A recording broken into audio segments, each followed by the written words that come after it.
Welcome to the Aaron O Show. We'll call it the Fight Club After Party. Because you know what's so interesting? It actually used to be a show on my last channel called Overtime, in which the conversation would bleed over after Fight Club ended. Because sometimes those conversations, we just don't want to end them. They just getting good. So the Aaron O Show started the concept of overtime and slowly, gradually became the Aaron O Show. So, appreciate everybody being here. Welcome. It is time to start the show. Now, as some of you, I'm sure, have just recently left Just as Fight Club, it was a really good conversation going on over there. I snuck in my show topic because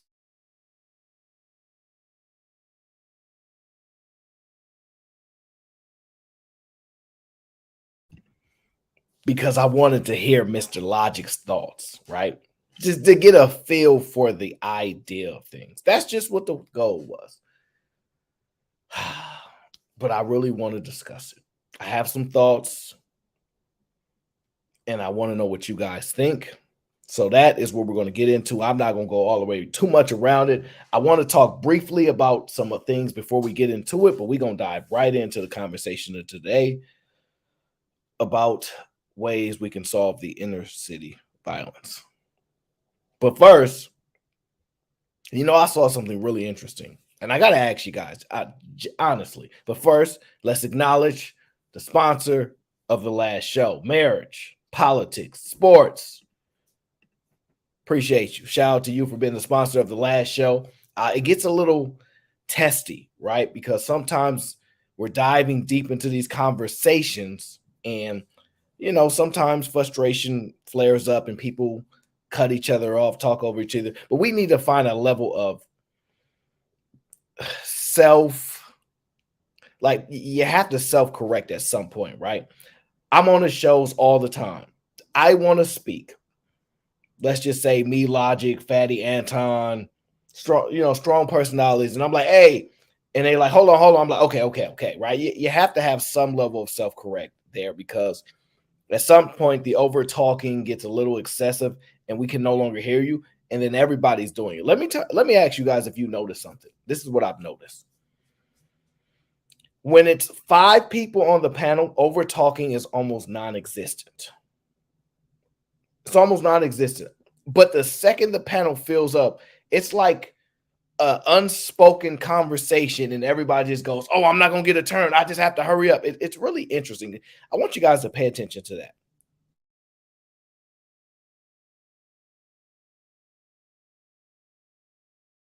because it is something I actually noticed. So I find that to be a little problematic, and I'm not sure how to solve it yet.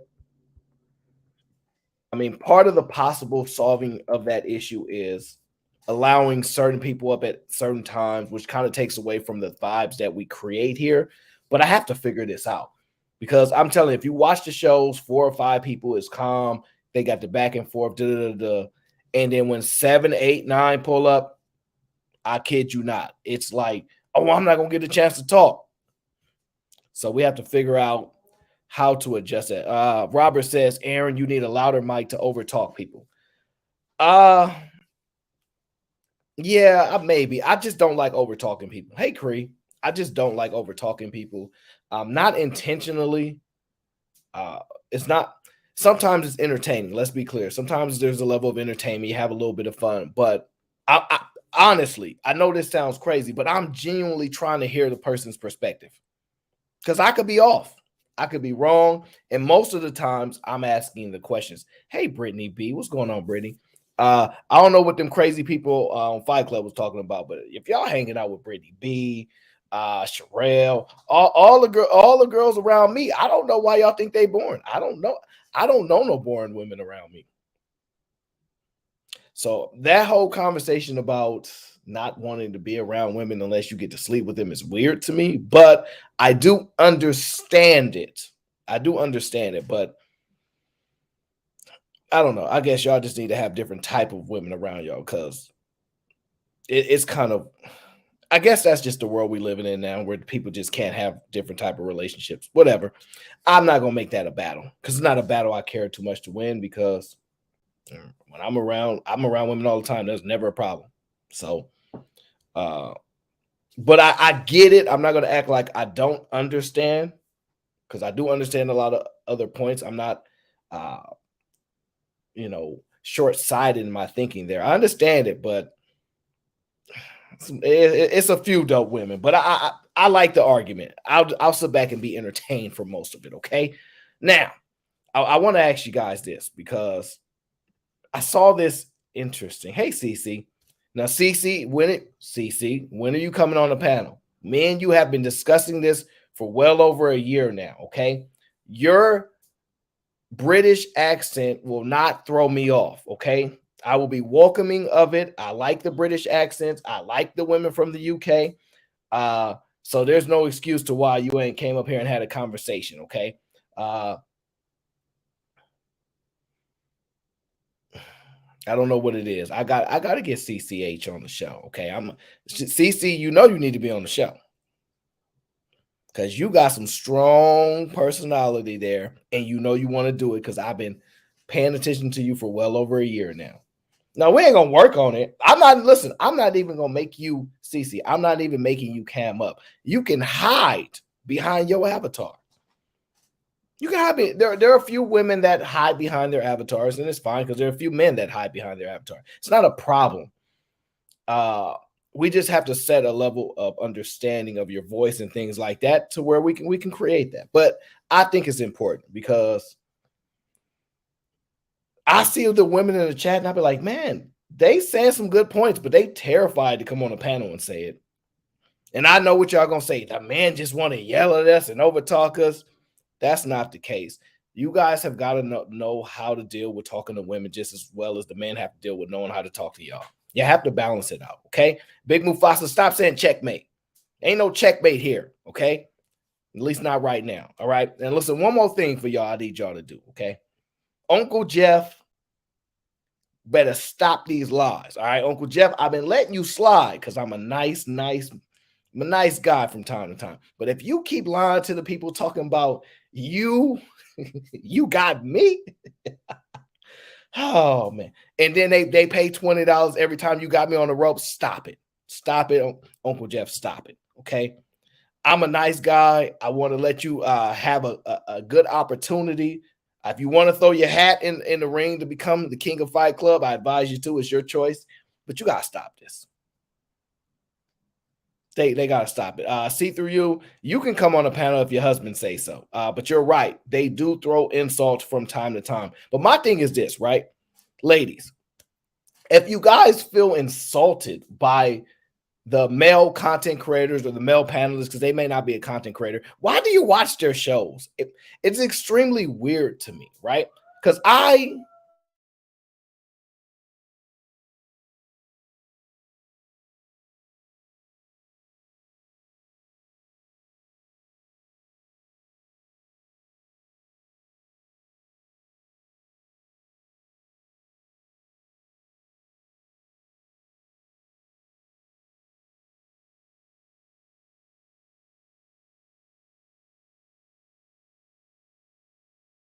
know what y'all wonder. Well, no, there's a I'm running out of water, so I only got mini waters right now. I only got mini water right now, so that's all I got right now. So it is what it is. I don't throw subs, B Rose. I'm a very direct person. So you don't have to ask about no subs. If you want to know if I'm talking about you, I will say it. But I'm not. I'm literally speaking to, I see all the women in the chats, but then they don't want to have the conversation with the men that they're watching. I get it. Maybe you guys just like to watch the interaction, but you don't want to be a part of it because it bothers you. But you don't like to disrespect. I don't know. Either way, I'm overly confused by it. Either way. But I accept y'all answers, okay? But we gotta figure this out. B roll, stop it, okay? Ain't nobody talking about you. You just want some attention. Ain't nobody talking about you. But I think we need to solve that issue. We need to figure out a balance there. Because I don't know. See-through said most of these men are weirdos, in my opinion. Okay, listen.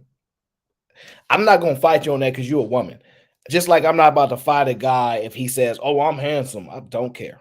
Be whatever you say you are, right? If the women don't say you are, it means absolutely nothing. So it's about what the women think 90% of the time in most of the conversation that we'll have, right? So if the women are saying that's the case, fair enough. So yes, a lot of these men must be weirdos if that's how the women view them. I don't disagree. That's how y'all view them. Because I don't care if they weirdos. I ain't gonna affect me none. Oh, and see, look at Tia Marie. Tia Marie, don't do that. Don't do it, Tia. I love me some Tia, but she gotta stop it. She says, "We watch because y'all are supposed to be our leaders, right? We're trying to figure out what and where y'all leading us into." Tia, you my girl now, so we're gonna have to stop this. Let me be very, very clear. I do miss the women taking over the panels, though. B Rose, yes, I'm not gonna lie. There used to be a lot more women on the panels. And I don't know if it's because the relationships that we have that it was cool. And then when did that switch? I don't know. I don't know when that switched. But Tia, the only men that are leading you is the ones that you pick. The only men that are leading you are the ones that you pick. So we're not actually y'all leaders. We like your man is your leader if you elect him to be such a thing. But a person on YouTube is not your leader. He can influence you. He can have some similarities of a form of leadership to a certain degree, but they are not your leaders. So, and also a lot of y'all women don't want leaders. I'm not about to argue with y'all again every single show, but y'all don't be wanting leaders. And I done made this conversation very well known. Is that my brother? Man, shout out to my brother Donnell Hawkins for the cash. I appreciate you, brother. But look, see, Keisha, no. Keisha gonna keep trolling. Keisha, what I tell you, are you back to work yet? Did they stop that Hollywood strike yet? Have they stopped that strike yet? No, they have not. I'm gonna make a call, Keisha, because I love me some Keisha. I'm gonna make a call. I want that strike to be over within 2 weeks. Okay. I don't want it to go no longer than 2 more weeks. Okay. Don't. Now, I saw something earlier about McDonald's. There's a law passed in California, I believe, or some bill maybe, and they're raising the minimum wage for fast food workers at $20. That ain't gonna work. That ain't gonna work. So remember, on one of my previous shows, they showed that automated McDonald's. Y'all just priced yourself out of a job. I keep telling y'all, keep on asking for more money, and that more money mean you ain't getting a job. All right. I don't know what to tell y'all, but y'all got to stop this. Y'all have got to stop this. Now, I came across a very interesting video, and I want to ask y'all this question, right? I want to ask y'all this question. How many of y'all believe? Keep on asking. That's right, people. Keep on asking. Y'all gonna keep asking. You ain't gonna get no men with jobs. Keep on asking that. Now, I want to ask y'all this question. The robots are coming. Definitely. I can assure you the robots are coming. Now, I want to ask y'all this. How many of y'all, if y'all were to participate in this event with your man, I would say future man for some of y'all. Well, some of y'all probably not gonna be doing that because a lot of y'all into something else. But if y'all had to participate in this event right here, I'm just wondering how many of y'all would be able to win with you and your man in this event? Numerolla 16. Yhdysvaltain pari vetää todella hyvin. Toisaalta myös sieltä ihan omin jaloin nousee vielä sieltä ja katsotaan miten ne seilaa tuo nämä on kuullut tämmöisen tällä hetkellä niin huippuvauhti. Sehän ei ole mennyt puolisen minuuttia nyt ja ensimmäinen puolella istelee erittäin hyvästi. Ja aikaa meni vasta 36 sekuntia ja Yhdysvaltain pari vetää todella kovaa kyytiä. Eli sama imu vaan. Nyt katsotaan, nyt tulee kovaa aikaa.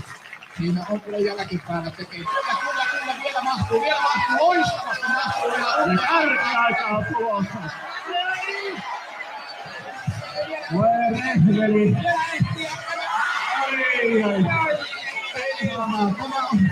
Voi että sanoisin minä, että oi. Siinä ohjelmassa tapahtuu viimeisen kuukaudesta ja äärettömän ihanasti tulee. Mitä dramatiikka, varma kärki aika menee. Kisat on vähän tämmöisiä. Annetaanko?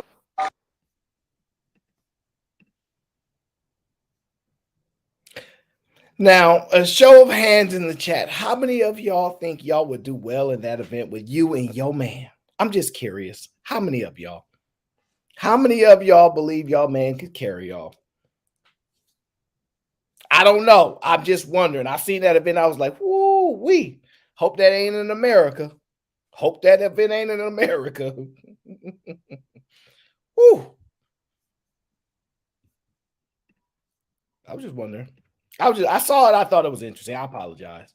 I can see how y'all probably wouldn't really want to. I could see that.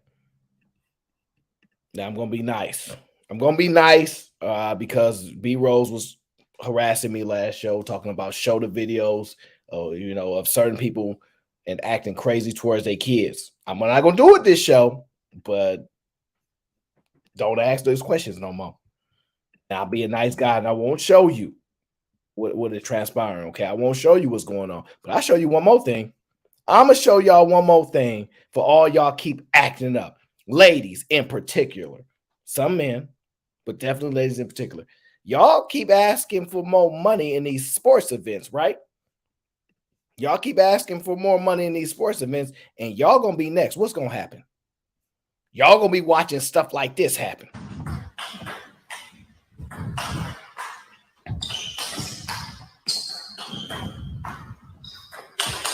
Nasty. No, I gotta play that one more time. He smoked it.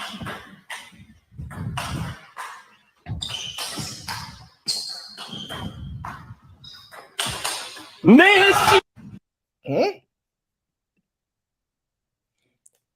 Now I'm gonna tell y'all, I know y'all want to believe it, but I'm just warning y'all. Y'all got to be careful. Y'all have got to be careful because y'all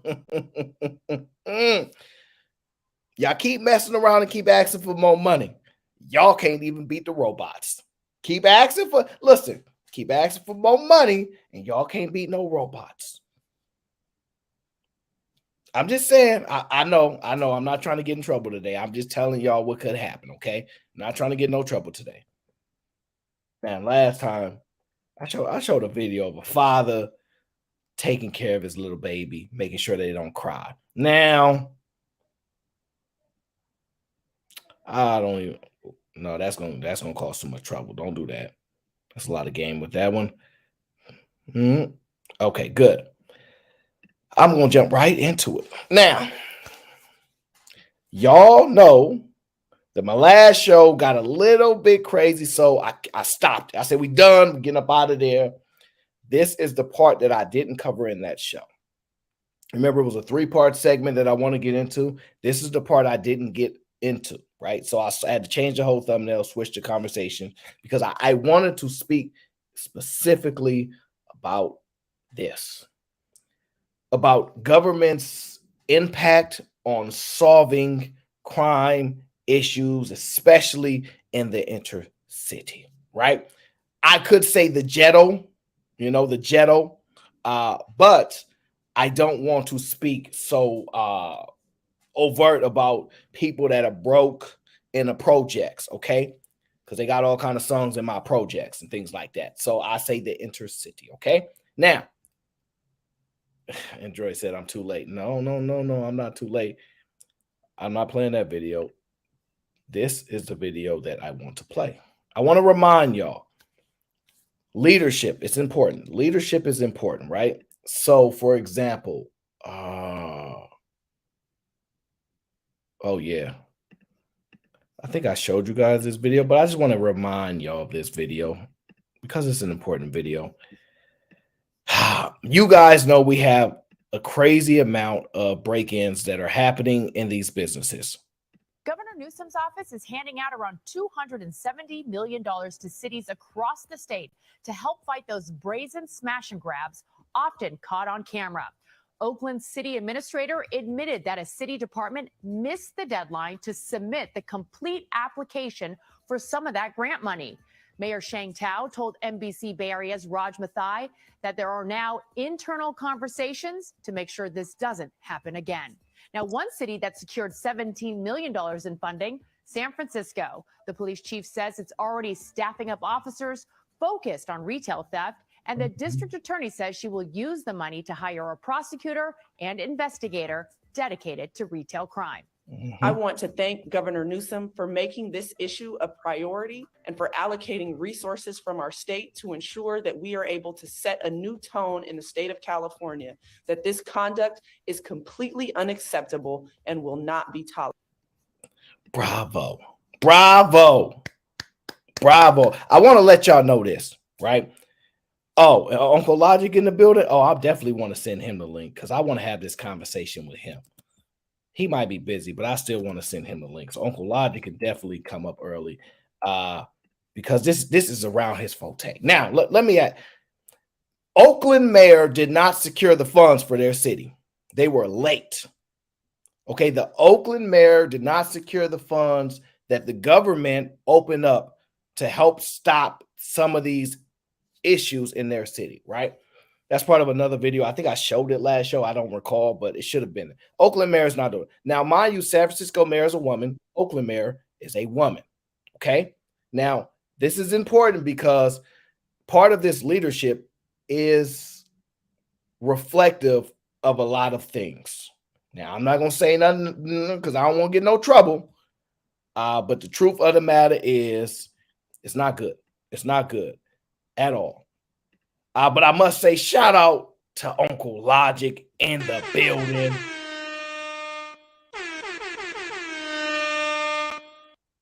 He said, I'm starting off early. He says, fatty pay. I don't know why he's doing that.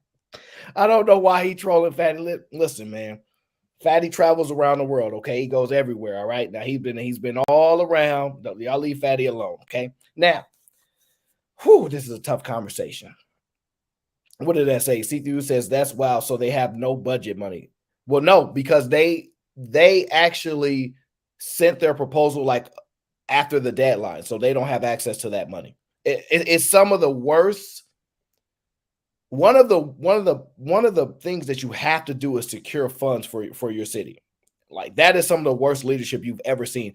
For the excuse for you not securing funds is you missed a deadline. To be honest, it's really pathetic.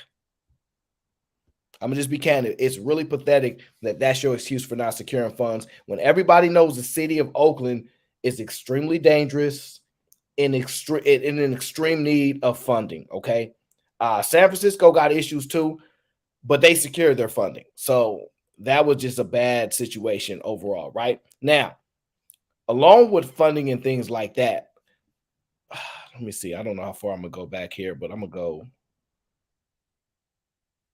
I don't know. Okay, that's where we at.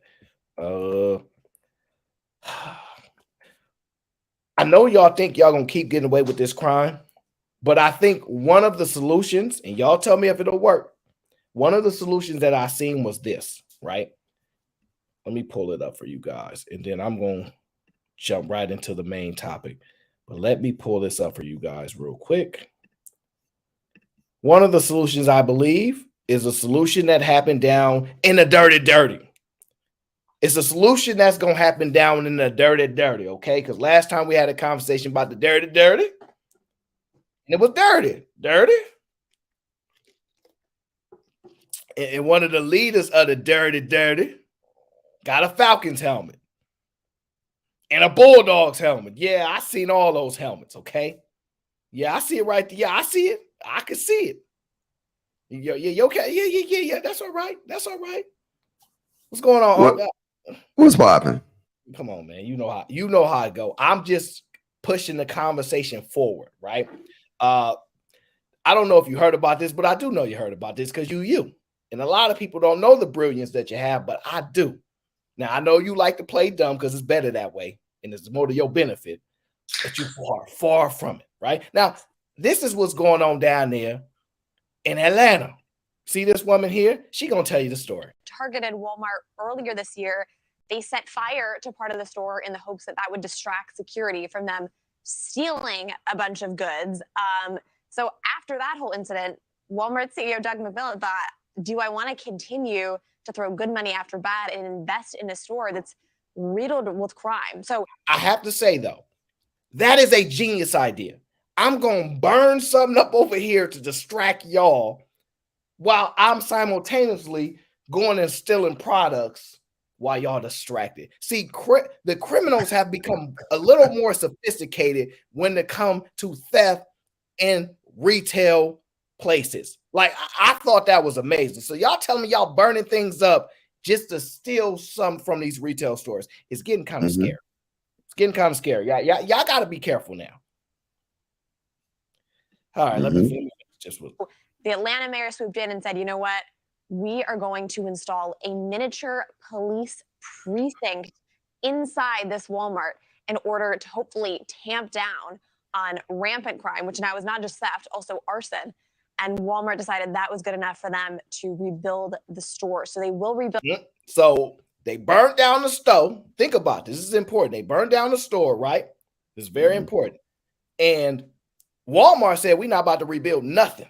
Y'all not protecting property. You know what it is. So we gonna get up out of here. We're not rebuilding nothing. Just like the Nike store that's closing. I think you know about that one.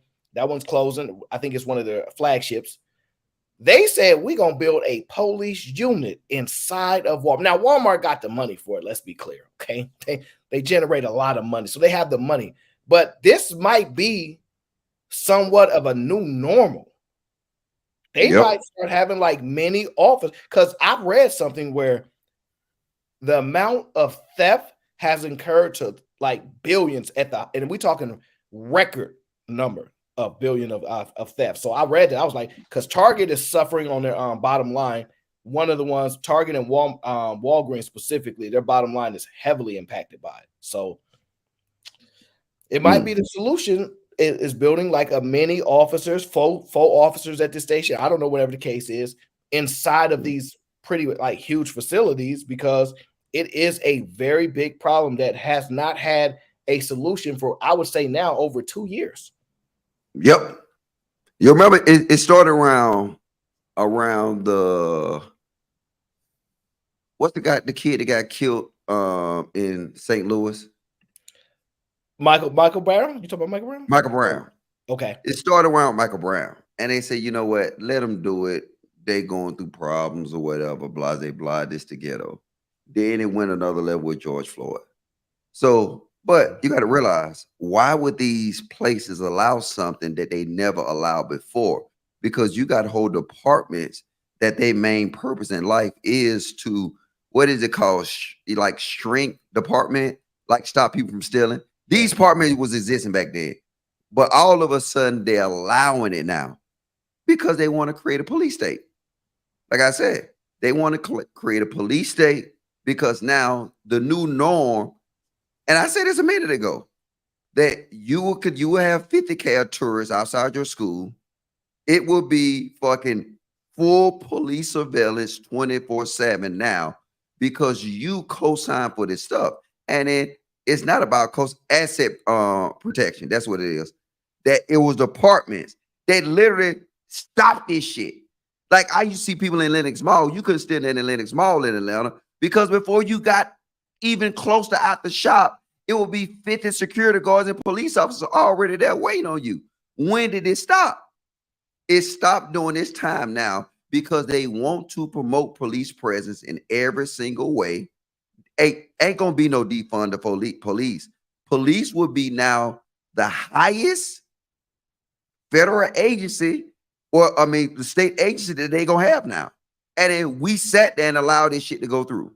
Do you think it was intentional to set to it, like, okay, you know how they have the illusion of choice, right? Do you think they set it up this way for people to start thinking that they ultimately want this concept to happen, since they pulled back on the protection and things like that? Then people saw rampant crime, loss of good life. You know, look, this BIP City where I'm from, Like you pull up around here, Yeah. you might as well just hand your stuff out your car. It's over with. So, do you think it's just like something they let occur? I'm not playing. I'm not playing. Do you think it's something that they allow to happen? Think here, come take this shit. Here, just take Hey, it. Yep. listen, Don't bust my windows. They it's not allow that. it. Yeah, you're right. It's They not allow it to happen so they can increase the police presence. That's their job. That's what they want to do. And I see it until these chicks out, like these men beginning to with me, talking about they're the protectors. No. This is the USA. You know what I'm saying? And until me, because I'm like my brother here, I traveled a lot. So I see other places that don't have it. Come on. And it exists perfectly fine. Come on. Even they ghettos in their hood. If they have a problem, they smash that shit like we used to do in America. Now they promote it. So what's going to happen is what we're looking at now. That this is going to be the norm. You're going to have metal detectors everywhere. You're going to be used to it. Going to be like Congo at the airport. Go to a Congo. Come on, bro. Tell them about it. The Congo airport, right? Tel Aviv, Congo. Yes. It's crazy. It ain't what you think. It ain't what you go there. You seeing motherfuckers with M16s and shit out there everywhere. Live grenades. This is how they live. This is the new USA. And then we're gonna promote it because they're allowing this shit to get so far out of hand. Yes, that is, and to co-sign that, Brother Logic, it's a common formula. You push the commoners till they bleed for a solution that's gonna hurt them worse. Mm-hmm. You turn the fire up on the frying pan so hot that they beg you to let them out, but you don't understand that you finna be let out into the fire. They don't. This is not new. This is not new to the 20th century, the 19th, the 18th. This is repeated over and over. The problem is that the oppressed always play defense. Mm-hmm. The oppressed never play any offense. What you doing, Brother Aaron? This is offense. This is the talking about it, but you can't just talk about it and see there what they doing. See there what's happening. You have to have some type of offensive plan for this. How am I going to move away from these commoners? How am I going to make my movements so that I am not in these cattle? Because that's really how they look. They look at most people, and this is what I keep trying to tell these idiots about racism: is that it's a function of economics. Facts. They don't have any more need for all these useless eaters. That's how they're looking at it, and they are slowly modeling. They ain't gonna just up and do this shit overnight. What do you think would have happened if 20 years ago they had to open the borders immediately to the United States and let 50,000 people a day in, undocumented? There is no way they could have done that. They had to turn the fire up slow. They turn this fire up slow so that you're okay with tanks in the street. You're okay with armed guards everywhere you go, because you in your mind think that is the only alternative to what you used to have. Facts. And so this is not what needs to be new is shit like this, where we are seeing it so that we can figure out how to be on the offense of the next play. That's all you can really do. Yeah. Aaron, I'm asking you this question. Do you remember I told you the outside the elites, the four new classes, the four classes that's going to be in America? So it's going to be, Yeah, I remember we had that conversation, but I don't remember the exact phrases for the class. So I said it's going to be the welfare class, the working class, the middle class, and the rich. What they're doing, middle class though. It got to exist. But I know, but But what I'm gonna say this though, and it is these classes really is shrinking down. So like really, the welfare class, middle class, is pretty much covering this much. The rich gonna be like this, right? Yeah. And everything they do from sending out production overseas, everything like that. Sending production overseas devalue the dollar. So Same by plan. devaluing the dollar, it only makes them richer though, Same but you plan. still consumers. So now that they still there, but it's just shrinking to the amount of actual money that they hold. The rest of it gonna be there. But I'm gonna tell you this. That's why you see all these incentive programs. These incentive programs is to make you, as a U.S. citizen, I'm gonna give you a stipend. That's the new welfare class. They're gonna revisit some version of PPE loans. They're gonna revisit this version of don't gotta do nothing, sit on your home on your ass. What they doing with the immigrants is now they want to come in and bring the immigrants in so they can be a full-blown working class like Kuwait, like India. No, not India. Kuwait, Saudi Arabia, all the Middle Eastern countries, they live by this.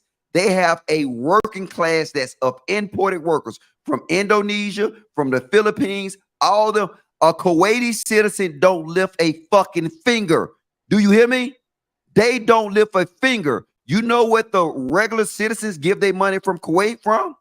The government. So now you can never rebel against them because they fund you. That small percentage of that middle class, look, like I said, it's deep. The workers in Kuwait, it's the same formula. The workers in Kuwait are imported from other countries. We're seeing that now in the United States. They have another piece that's actually a welfare class where you're pretty much getting money from the government to survive. Then you have another group that, like I said, you might get a little money, but that we'll call the middle class. Then most of the resources is to the rich. That's what America is turning to. I only push back.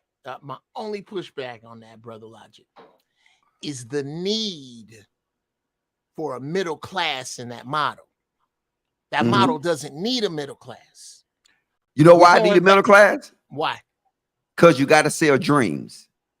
No, for you got to sell. No, you got to. Don't. No, not but anymore. they do it. Not they do anymore. This okay. That sell the dream formula, and then I'm gonna get it from I'm gonna get it for the Brother K. That sell the dream formula only works when you need an industrial class to dream about escaping an industrial class. The people who are coming here do not. This is their dream. Their dream is to escape where they are, to come sleep on the street here. They have already got their dream. Fuck your middle class dream. Your middle class dream is a drain on the power elite. They only wanted you to have so much of it. And once they saw you got it right around the 60s, they was like, fuck this. Let's start up a new plan. Because and it came out around 73. This is when the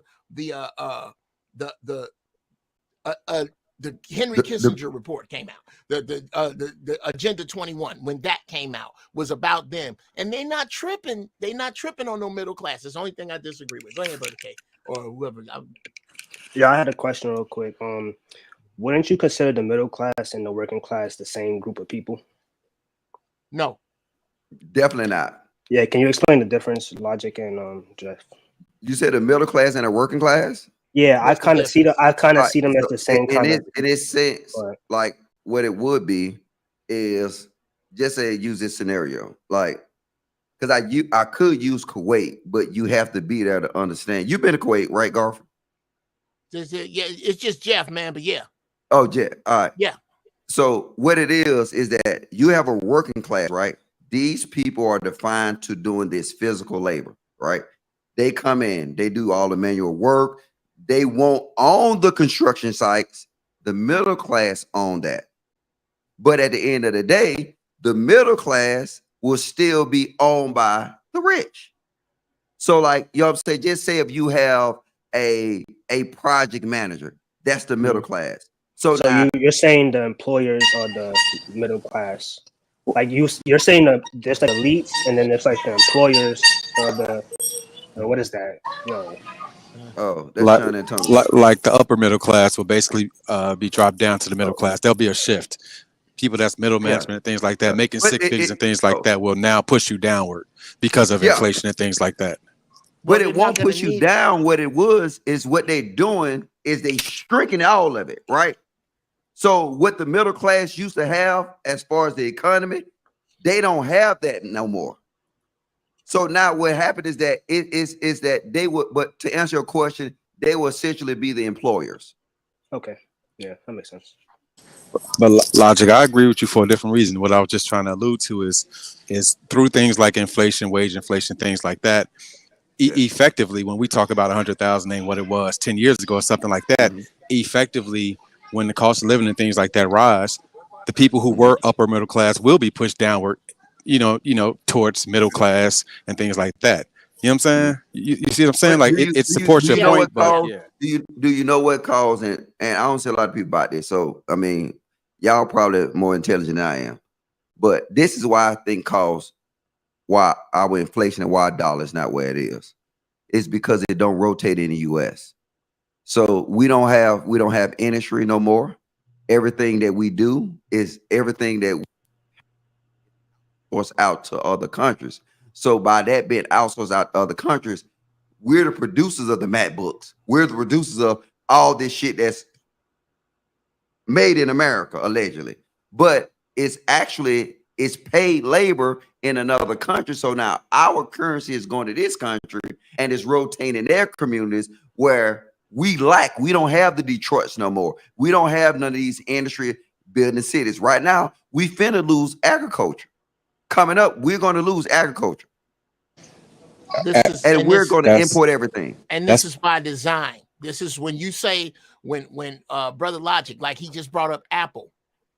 Apple is represented by America. Yes. But it's not made in America. And ain't nobody buying these funky ass Camaros anywhere else but here.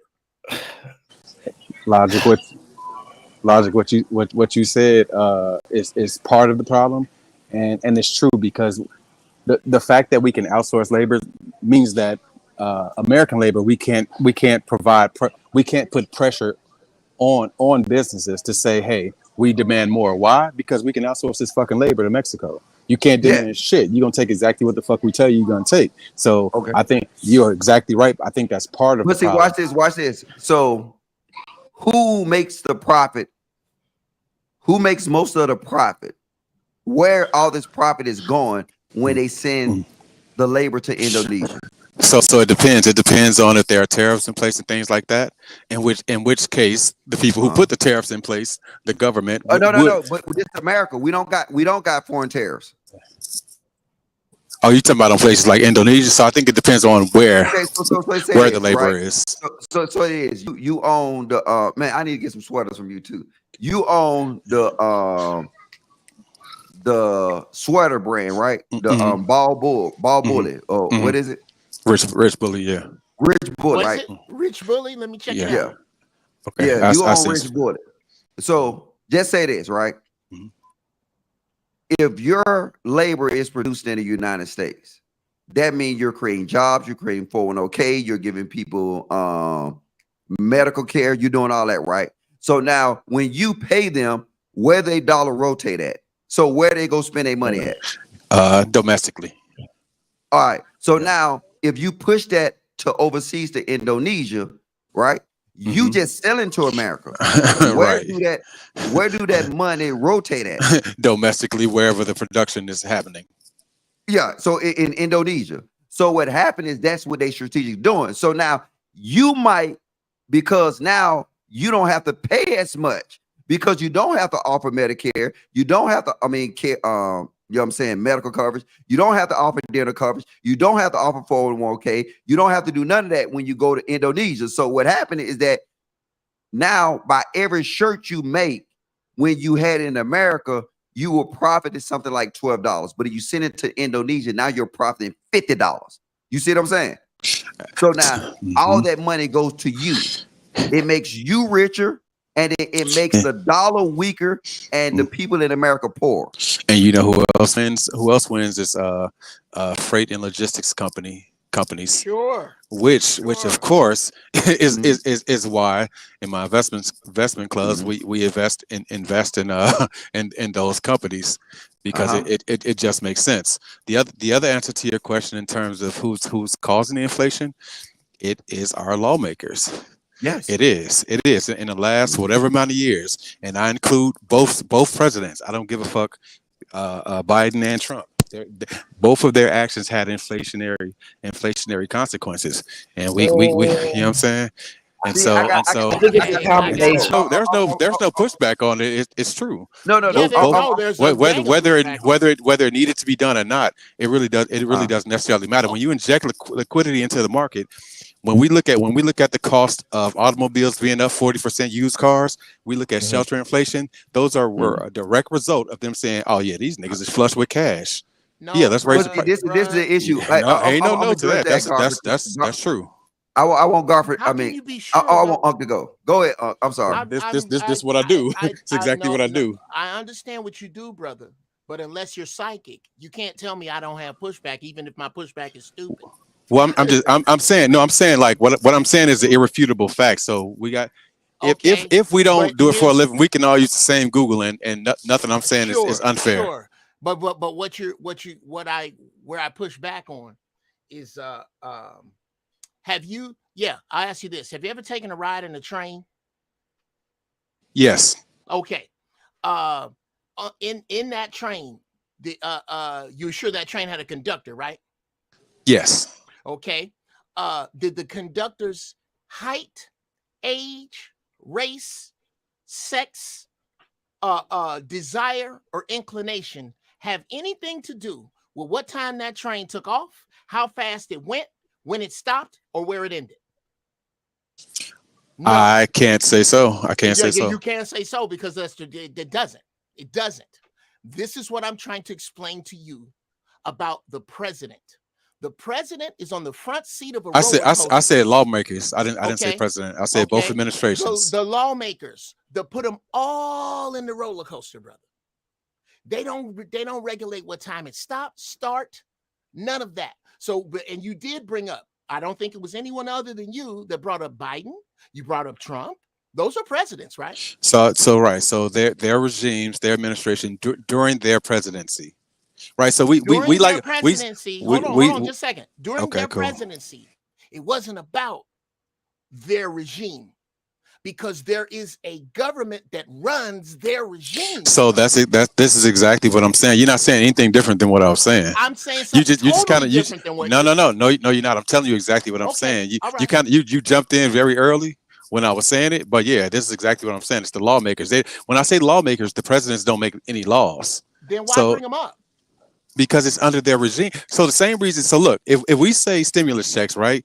Yeah. Everybody in the chat, most people in the chat they're gonna say Trump gave out stimulus checks. They say bring Trump back because he gave them out. And every time I get annoyed because I'm like, Trump didn't do shit. He signed his name on it. He didn't do shit. The lawmakers did that. When it happened under the Obama administration, they say Obama did it.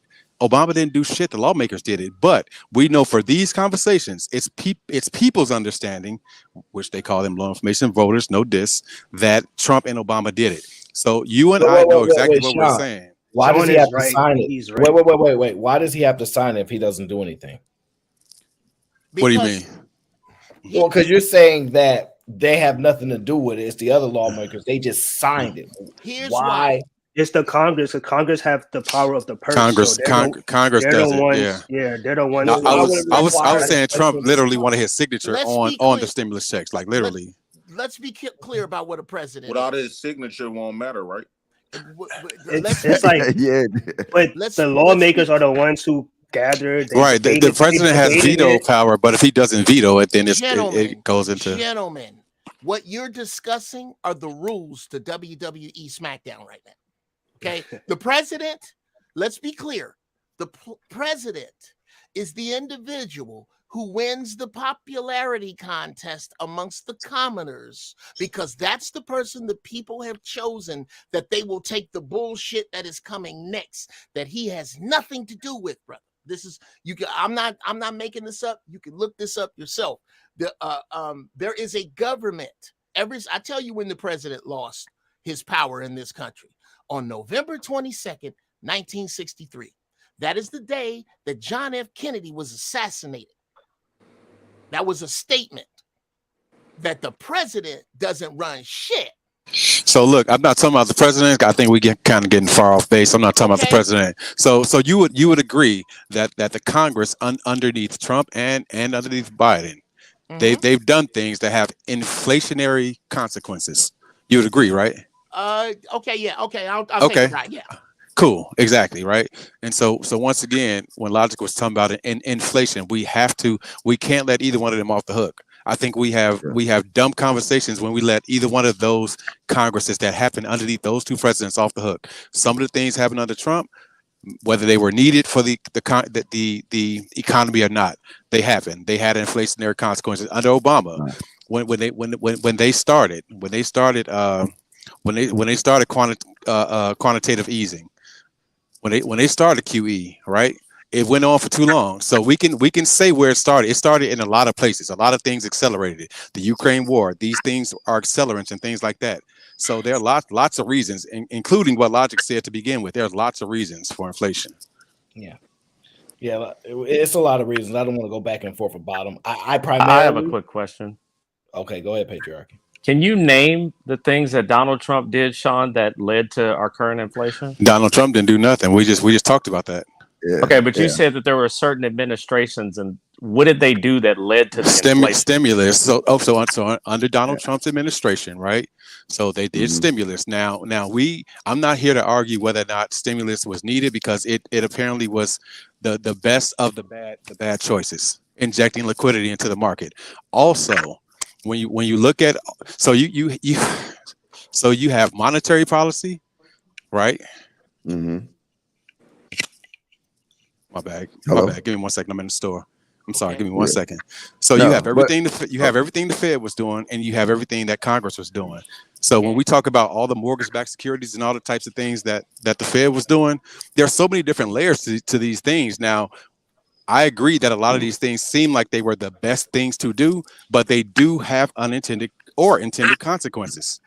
And So see, if the it only happened reason underneath an administration, the only it reason happened. the only reason I disagree, you know what I'm saying, I ain't want to go into it because I ain't want to take it to a political arena though, because the problems that I discussed, it was only one president ever to bring it up. No other president was bringing up, you know what I'm saying, bring jobs to America. No other presidents, knowing that it would fix a lot of the issues that we have. You know what I'm saying? The issues that we have, like I said, is because our dollar no longer rotates in the US, it rotates outside the US, and then it comes back to the filthy rich. So when you start hearing the rhetoric of, and like I said, I'm gonna call it rhetoric because Donald Trump didn't implement nothing. He spoke upon it. Yep, I agree. He didn't do it by himself, but he did speak upon these issues that no other president spoke about. He spoke what on about his closing the executive border. orders? Oh But, man, and Logic, just you like right about that, bro. You right. And like I said, What the about issue the that I was talking about executive orders? with creating a working class, you got to realize that, and people can get mad at me because they all Republican now. And I say Republicans never been for goddamn border policy. True. You know what I'm saying? We didn't have plenty of Republican Ronald Reagan presidents. issued amnesty. We didn't Ronald have Reagan. plenty. Well, the only time, like I said, we discussed this. The only time ever that the border was an issue is when 9/11 came, because they was allegedly trying to stop terrorists from coming over through the border. But other than that, we never really heard about border policies like that. You only really had the one wall, one border policies. And then, like I said, that would have fixed so much in our economy. If you had two simple things. If you tax the government, the companies from goddamn sending their laborers overseas, and you stop all this cheap labor coming over, because that cheap labor only benefits who? But the company, you preaching the gospel too. Yeah, the thing is this: there were people before Donald Trump. There was Pat Buchanan, right? Who was who the Republican Party largely pushed out. Pat Buchanan was like very influential, late 80s, early 90s. Also, Ross Perot. Ross Perot was somebody that was all about doing something about the border as well. So it's Yes, not and like they the make first. Walker look like an idiot too. You're But right. go No, ahead. I agree. He's Okay, talking about the party's platform, Eric. Yeah, That's think he's I'm talking not. about the party's I'm like, platform. I'm really. What I'm really saying, and I know, But because I ain't parties trying to. change. The Democratic Party. What I'm really trying to say that it never been a Republican position to close down the border. That's my point I'm pushing out. and I I agree. think I think what we're missing here, and Brother Logic is knocking the shit out of it, is imagine all of us live either on the same block or we all go to the same school. We all cool. We all ride bikes together. There is a politics between us. We go over Aaron O house because Aaron O family got the best snacks, and then we come over Jay Prince house because Jay Prince got all the video games. We have places we go to do what we do within our infrastructure. But the truth is, what's for dinner is decided by our parents. What time we go to school, we go to bed, what the real decisions that are made, what time I got to leave Jay's house is made by another group of governance. What you are discussing is all of us over Jay Prince's house, that's the president down. There is another group of governance that is destroying everybody's money to make one money. There is another group of governance that makes the choice to send these jobs out, and you can't vote them back. You can't protest them back. You can't. The opening of these borders, that didn't have shit to do with no president you've ever seen. None. What is happening right now is not presidential or I congressional disagree. decisions. They're not decisions made by anybody you voted for. These are the unvoted people. Look up the term shadow government. Well, the thing I disagree with that. If you look up the Hart-Celler Act that was passed in 1965, that allowed that got rid of the national origins quota about people that could immigrate into the country. So it was in like, think about it. There weren't people always flooding the southern border like this. Okay. So what you're saying is wrong. Okay. Whoa. What about Why? what I'm saying? Why is it You're wrong? saying that there is Because no shadow government. Hold You're on. saying that okay, to be clear, because this is what I'm saying. You're saying that I am wrong when I say that there is no unelected shadow government. No, I did not say that. I said that the point that you said that it wasn't. No, you say a lot of things. You say a lot of no. The line that I'm saying specifically. Is there a shadow government? Yes or no? I don't know, and neither do you. I'm pretty sure. Well, then if I'm Hey. wrong, Well, then the if thing I'm is, wrong, Eric, a bunch of you people can't let me. smarter than me are wrong. Eric, can I Okay, the provide one thing. No, the small thing answer about to it what is he's this. saying? No, The so like, Fed so the kind of thing. serves that purpose. Okay, so like, he made one point. He said the immigration has nothing to do with the government. You said that. You keep rambling and rambling. We get it. Shadow governments behind closed doors. We get it. We've heard this stuff a million times. And But it the doesn't idea, make but the idea that Congress has nothing to do with immigration is ridiculous. That's wrong. You're wrong on that. No, Policies. I'm not. I Okay, agree you with you on are. that. Like I No, said, I'm not. the Hart-Celler Act in 1965 is what opened up the borders to people from different countries. The Bruh, national origins Who quota. do you think put that in place? The Congress. people who vote. Congress. And that's where we disagree. That Okay. somebody All right. above Congress. So who passed? Somebody above. What I'm trying to get to you is that you are Hey, whatever you. So you're discuss, splitting hairs. No, I'm not. Where did the Whatever- Hart-Celler Act come from? The Hart-Celler Act came from Congress. Who is the senator? Who is the main senator behind it? I have no idea, but you. Okay, but I'm just saying you're all about it. Anybody can analyze. I don't know. Yeah, we know there's a big conspiracy theory. You can eat breakfast, and I can say, well, the reason why he ate breakfast was there's a shadowy force behind it. You can do this with anything. But the idea that Congress does not make laws or rules about immigration is ridiculous. That wasn't the point, though, Eric. That was the point. He said it. He said it. I'm trying. He said it. Then why did you say it? Eric. Then why did you say it? Eric. Why did you say it? Before you break a blood vessel. You're the one rambling. Let me apologize. Okay, you're right. I'm wrong. Congress makes these laws and sets this shit up. Okay, what I'm telling you is that they are given the shit to set up. That they don't, that there is a road that is paved, that has been paved this way for well over 100 years, that has not a damn thing to do with who you vote for. That's what I'm saying. That these congressmen, these people in Congress, these people in the Senate, there is an agenda of unelected people that they are following. This is what I'm trying to explain to you. That's what I meant with the example about all of us living in the same neighborhood. Who are the unelected people you're talking about? There is a group in this country that is on the level of our parents when we were growing up, that is above our politics. They don't give a shit. Jay Prince got to pick the color of his bike. He got to pick the color of his skateboard, but he didn't get to pick when or how much, because those are decisions made outside of him. You're discussing the decisions that the kids made amongst one another, and I am telling you there's an echelon above that. Hey, look, wait. Hey, Aaron, I gotta go, but can I make one announcement? Absolutely, brother. Hey, Janaya, tell everybody on the live stream what you just got today. I'm homecoming queen. Say it again. Congratulations. All right. I gotta go. All right. Yeah, my baby was homecoming queen, y'all niggas. That's beautiful. Congratulations. I gotta get on this shit. All right, appreciate you. Niggas always bragging. My stepdaughter won stripper of the year. So, gentlemen, stay on task. Stay on task. Now, I let you guys. I got a question. Oh yes, Miss Sherelle.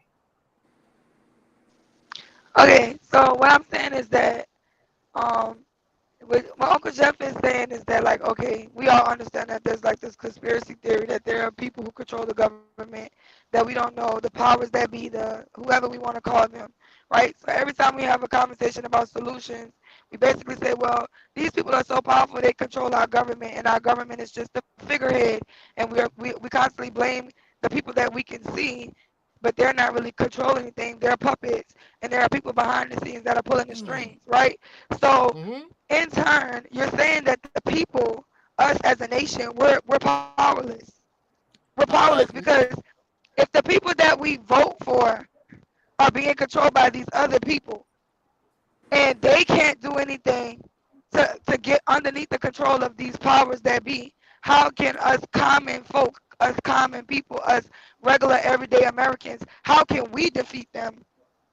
Like it just seems like we're powerless. Like we can't vote it out. We can't do anything. Here's how you get it out, sis. Here's one way. Have you ever seen the movie Finding Nemo?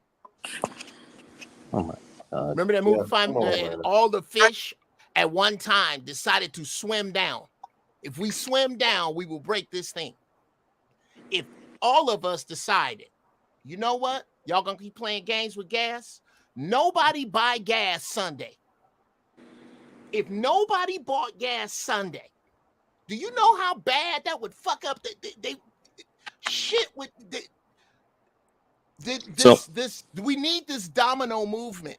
If we broke the domino movement as a people, if we decided, okay, nobody's going to Chevron for 6 months. So you think only consumers are the ones using gasoline, but there's corporations, manufacturers, and one point, and I don't. You asked me for they're not gonna a solution.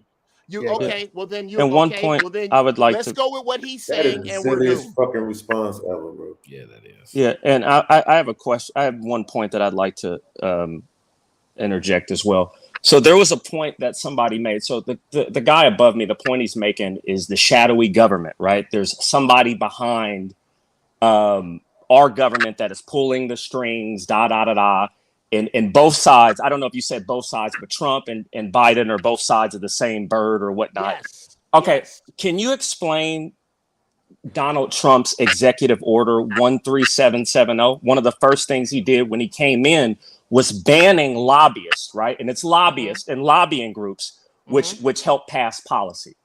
So if he was part of that same group, right? Why is one of the first things he did immediately was revoking lobbyists from paying executive official employees? Okay, I'd like to answer that. Because I'll answer hold on a it. second. Hey, hold on a That second. is a Hold on a question. second. So I'll no, Sean answer it whenever you interjected. say I can. Hold on a second. Sean said lobbyists, right? Did you say lobbyists? What is that? What you just said? Yeah. Do you know what lobbyist? So a part of what Uncle Jeff is. Yes. Okay, so you understand lobbyists. I don't know if you've been following the conversation. So Yeah. lobbyists are a part of the groups that influence our politicians, right? That's why I brought up lobbyists. I get it. I didn't No, know. I Okay. said that. Does that mean two things can't be true at the same time? Right. No. Right. No, they can't. So what's the point of the question? The point of I'd like to answer it. He's trying to say that they're two birds of the same feather, and I'm telling you, really, yeah. So one side of the feather locks up the other side of the feather. That makes absolutely no sense, right? And then you pass laws which are trying to stop the flow of the quote unquote shadow government that you say. Do you think lobbyists are a part of your shadow government? Trump didn't stop that shit. Okay, Nothing stopped. I believe he's aiming these questions at me. Yeah, we're trying to ask like, who are these people you're talking about? I'm trying desperately to answer. Question, but let me know. Yeah, I'm done. Go ahead. Sorry. Okay, it's just the guy with half a head interjected. Okay. Let's start with Donald Trump. My head is flat as hell. You're right.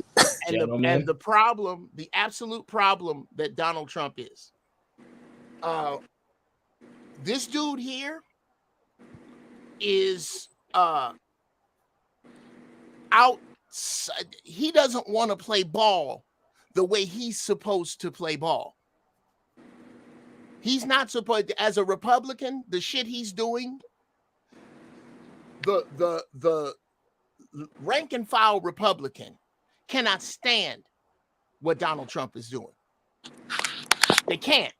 This dude got in there and took night manager 7-Eleven common sense to this shit. Okay? I'm a dirty bastard. I'm a horrible capitalist. However, this is some bullshit y'all doing with sending these jobs over, which has been planned for decades, but I don't like it.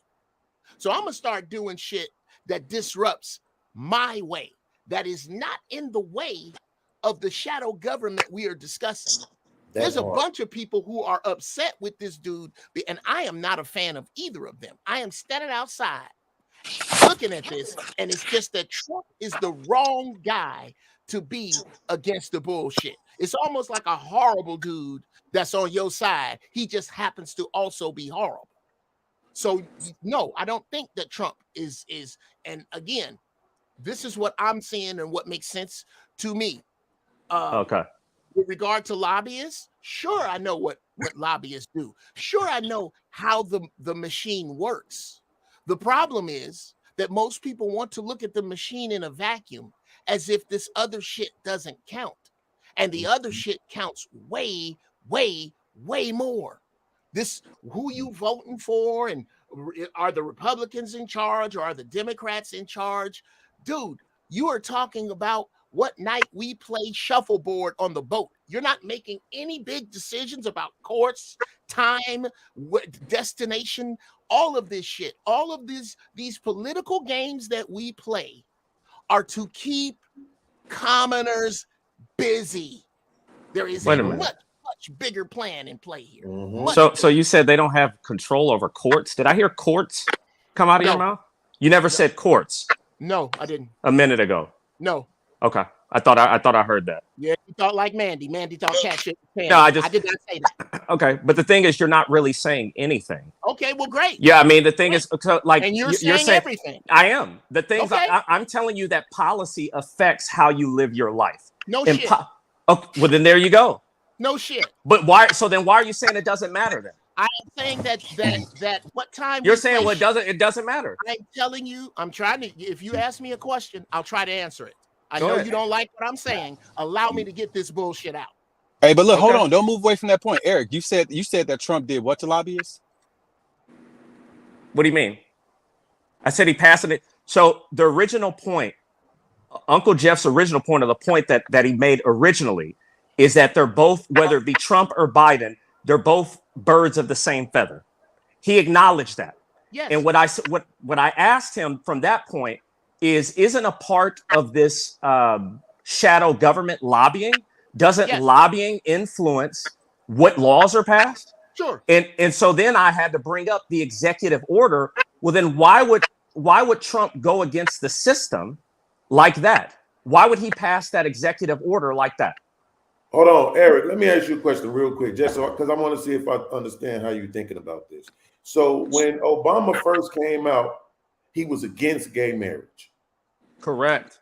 and then somehow he did a After 180, in right? 2012, yeah, he came for it in Okay. the election Why of did Romney. he do that? He did that. Well, number one, I don't. First off, I can say this: I don't know 100% why he did it. I can make a guess for why he did it because I don't I'm know. asking for your perspective. My perspective is that he was always supported by somebody else, and I felt like in order for he wanted to win like the human rights campaign and GLAAD and those groups over, and that's why he changed his perception. Okay, so because I'm in agreement with Jeff, right, on this one. And the reason why is because even like what you're saying, you can't necessarily say for sure, right? And I think there's nothing wrong with your perspective, but I think the country was going in a direction it was going in regardless of who was in office, right? That's what Jeff is saying. The plan is laid out. All the stuff that happens internally, it's just a shit show, like he said, to keep people distracted, right? Never mind the hand behind the curtain, as they used to say. So the thing is, Obama comes in, he says, I'm not for gay marriage or whatever. They can have something like that. They can have all the rights to it, but it shouldn't be called marriage. Then he changed his tune. And that's what I'm saying. And I think Jeff is saying is that the changing of the tune isn't done because of somebody inside of the country. It's, this is what we're doing now. This is the new agenda. This is the new plan. And anybody in any positions of power that can affect things, right, that will hinder that plan are either going to be taken out or, discredited, which is what I think they're doing to Trump at this point. But right? look, can we get? But that makes him not a part of the establishment, right? Yes, Exactly. but that's what I'm saying. The point But that the Jeff was whole making point was, has been the no, whole no, point wait, Eric. The point that Jeff was making was he's a part of the establishment, this one inside the country, the shit show, the entertainment established, not the ones that's actually dictating what's going to happen. That was his point.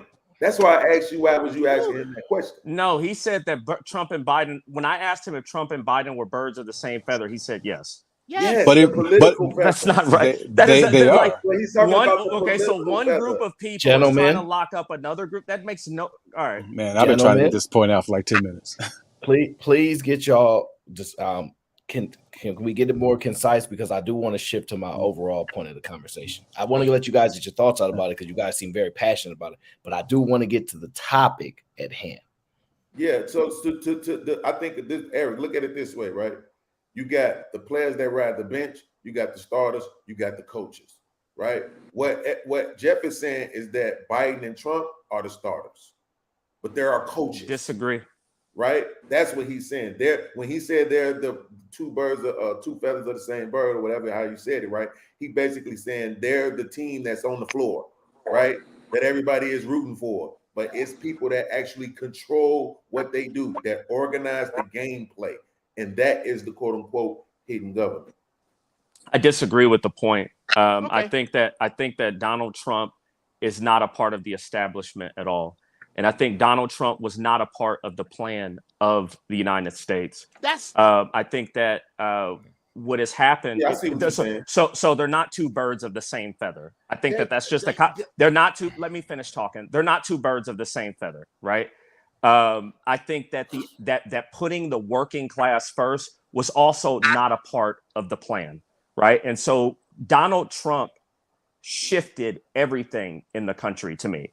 He's the reason why, and I don't want to go down this road because of being on YouTube, but he's the reason why we even had to have a stimulus package to begin with. He's the reason why the media had to all team up collectively and basically shut everybody in their houses, because it was the media that did that, right? So you should have ran independent then. He What? wouldn't. He would no. What does that even make? That doesn't make a difference at all. I don't think that would I'm make a just difference. because once you align yourself with it, once you align yourself with a political party, it's like if I align. Well, let me give you a that thumb down makes version. no sense. If I align myself with the vice lords, it doesn't matter what I do. People are going to see me as a vice lord. Yeah, They're going to see me as a really. party. So why is some of his greatest hate come from, in your words, other vice lords? Like look at the Republic. Really? Look at what Mitch McConnell has It done just in be regards the to Trump. infighting. It just get looked at as infighting, but they still gonna view him as them. No matter how much fighting that they do within, they still on the same team. They just infighting. How? Who is they? You gotta. The issue, the beef between Trump and Pence is way bigger between Trump and Biden right now. Okay, you guys. Can we answer the original? Wait, can I say what I've been trying to say for 10 minutes though? You niggas keep jumping in. God damn, Eric, what you said is a fucking lie about Trump. What he did when he got into office as a where'd you go? Look at God. Civil. Look at God.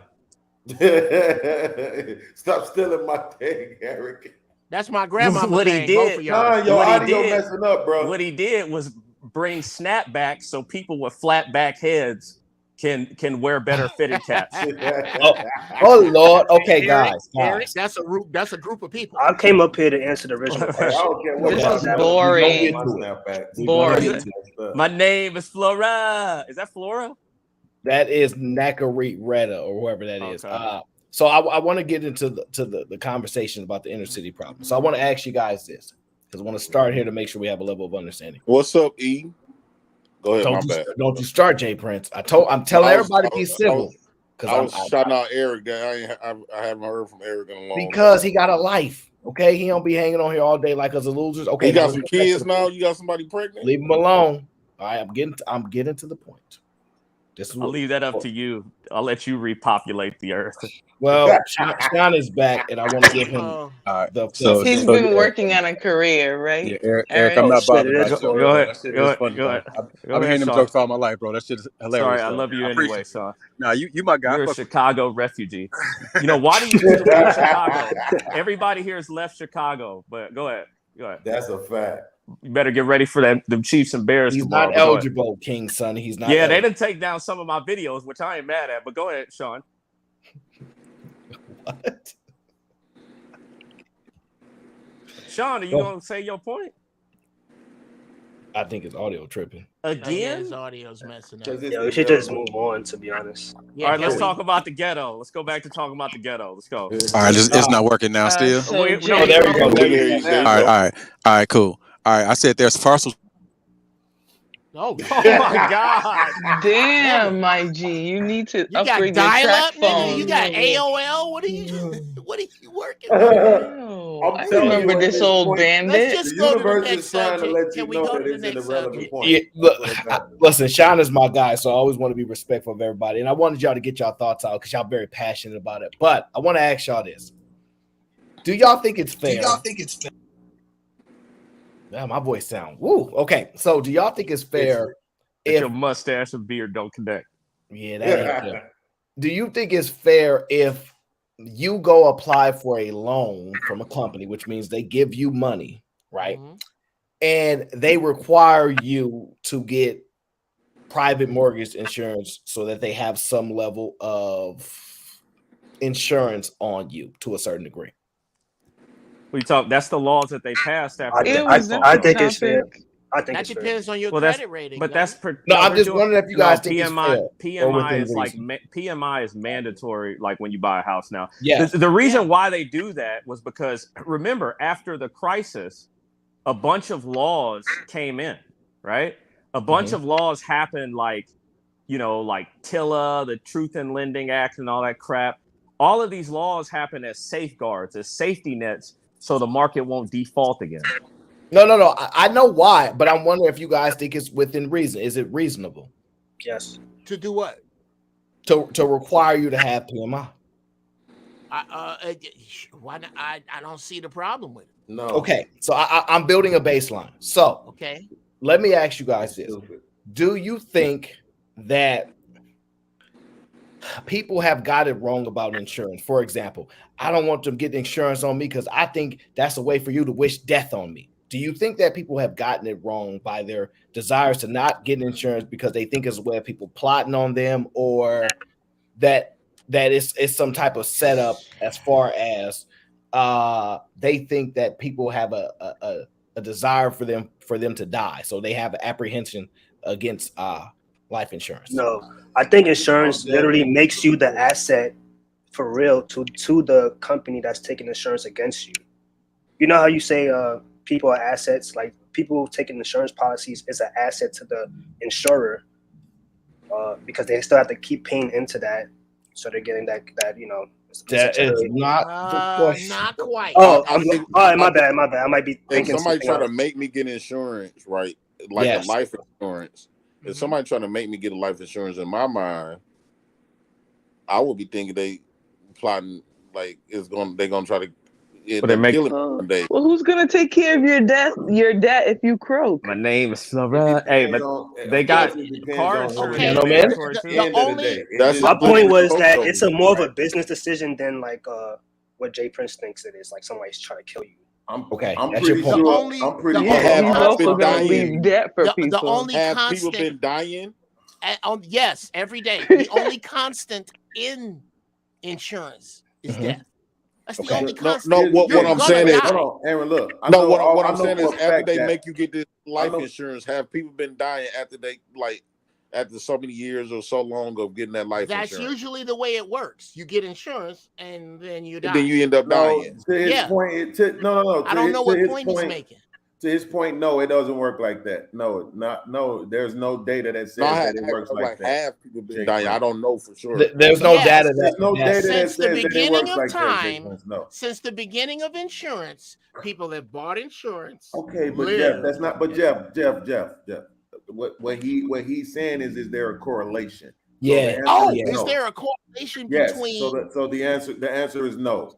It's based around the people, like people in our community specifically have apprehensions about life insurance, yes, right? that's true because That's what this conversation is more geared around. That's why his question was, well, I do kind of feel like somebody might be plotting something on me if they want insurance. That's why he's thinking that way. that is the hold on, Jeff. thoughts Yes, of the Okay, common adios, man. hold on, bandit. Yes, hold and on. I'm asking you is, do you think that way of thinking is problematic? I think that way of thinking guarantees you take the glass ceiling and start putting bricks and mortar on it.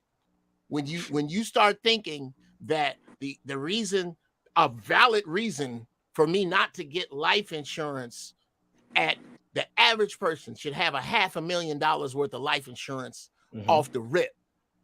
If you're thinking that I'm not going to get life insurance, or anybody who puts a policy on me may be trying to kill me, so that's the reason I'm not going to get life insurance. That's like saying I'm not going to drive my car because there's a chance I could get in an accident.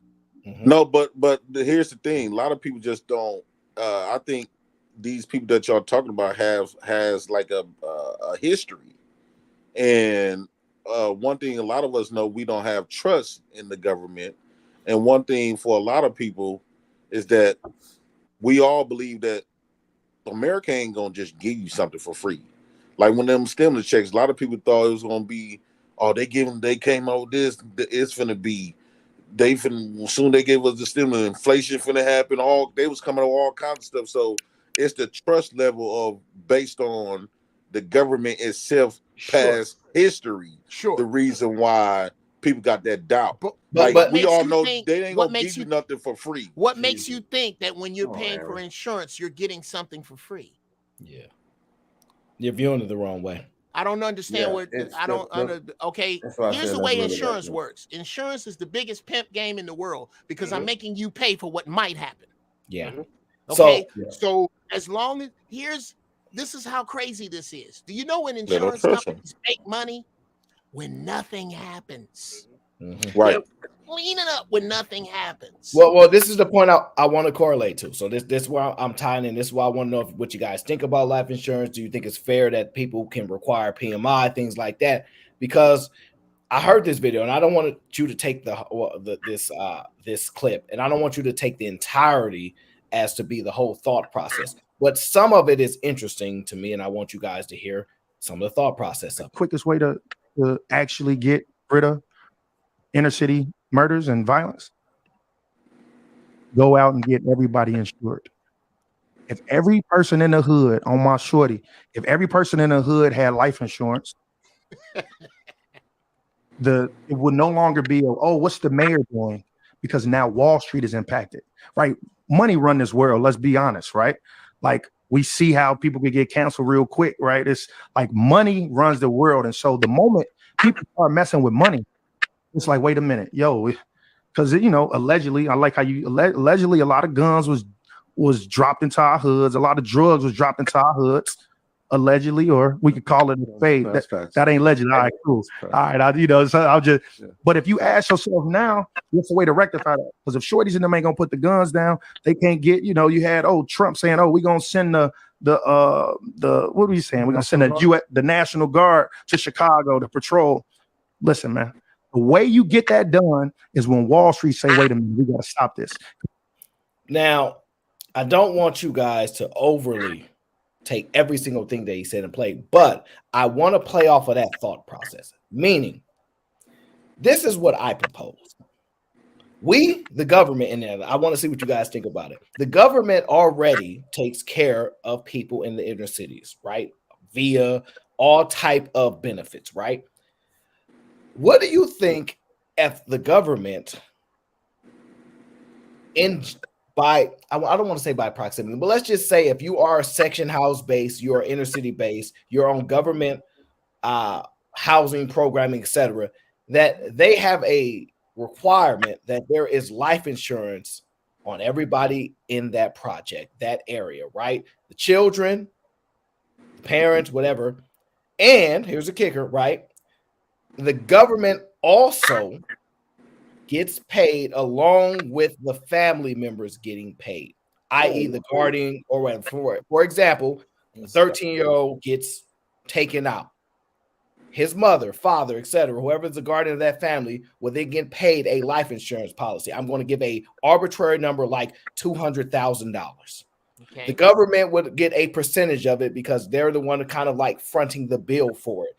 The taxpayers would then basically get paid. Since they are already paying for a lot of these programs, they would also get paid a percentage of this. I don't know the exact percentage. This sounds bad. Wait a minute. Is this a proposal you're saying? Yeah, it's a scenario.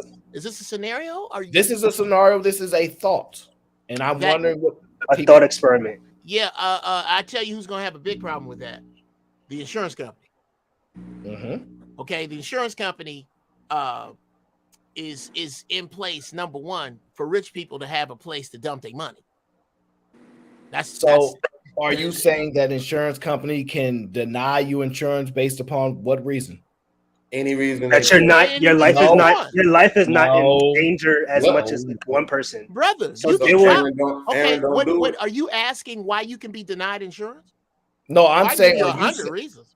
Okay, give me a reason why you think you wouldn't be able to be insured in this scenario. You live in the suburbs, so the likelihood of you getting shot by someone is less than me who's living in some ghetto somewhere. I don't think. Think about it. I need to think before you speak. No, think about it. No, wait, hold on. That is an incentive. It would not insure me. Hold on. Aaron, they would insure you. You got to the person that's in danger. Go ahead. You're saying you're doing a thought experiment, right? Correct. So you cannot restrict us to the rules that are in place right now. Oh no, you ain't got to listen. So when you ask the question, how could they? Then you have to allow us to project. How about that? Yeah, the problem was they didn't go to how could they. They went to, oh no, I am allowed to project, but they not saying how could they. I'm saying, okay, you know what? I got a question though. Like, I don't really think y'all keep saying like if everybody get life insurance, this would like the bigger people would like what he was saying, because in the hoods they always pass it around and door to door try to make everybody get life insurance. They try to sell everybody life insurance. So the fact that they said that they don't want people in these ghettos without is going to affect if everybody end up with life insurance in these hoods where it's more likely they're going to get deleted. If that was the case, why is they got all of these commercials and door to doors trying to sell us life insurance on a daily basis? Because and this is what I think you're all missing, is that if each and every black man, woman, and child in the hood got a life insurance policy of $50,000, the life insurance companies would fucking clean up, because there's not that many people dying. You talking about I got in Chicago alone. Let's just say we'll go with 500,000 people. If I get 500,000 people insured, how many of those people are going to have to die before I go broke? At least 150,000 a year. Black people are not killing themselves at the rate of 150,000 a year. And I'm just throwing numbers out that would have to bankrupt an insurance company to co-sign what Jay is saying. Is that if this wasn't true, if this didn't, what they count on is that not everybody is going to think like this. Not everybody. You're not going to save everybody. Everybody ain't going to make it. Aaron said that the government is also paying. Hold on, Kate. Alongside with the insurance companies. Let so me the ask government, you a question. it's not 100%. The insurance companies it's with the government also, because government. Aaron, that's not your scenario. Yeah, don't try this. Let me ask this question. Seriously. Is that not what you just said? That the government is also going to get paid if someone dies? He did. Because they're front running. I did, but not in the way you described it. Yeah. How am I describing it differently? He said everybody. Don't shake your head. Just explain to me. Like, hold on. Let me ask you. How am I saying it differently? When was the last time y'all seen a life insurance commercial aimed at young people? If you can't answer the question, just say that you can't. It's okay to say that you can't. Just go and say you can't. Right. So Just again, even when what Jay Prince is saying about people always advertising life insurance, we still don't get it. Right. The reason why I got life insurance is because my mama got a policy on me. Most of my aunties got policies on their kids. Right. Like niggas ain't running around just getting life insurance policies. That's the point that he was making. Right. Right. But can I ask you a question with that before you move on with the point? Do you think, because they do try to sell it to young people, but do you think since they feel like young people don't really partake in it, don't really care about it, it's almost like trying to sell somebody a product that they don't buy, right? A certain age group that they don't buy. So I think the only reason why they probably don't specifically advertise to the young people on the high number as older people is because that younger people don't be willing to buy it. Older people understand it. That ain't on young people's mind.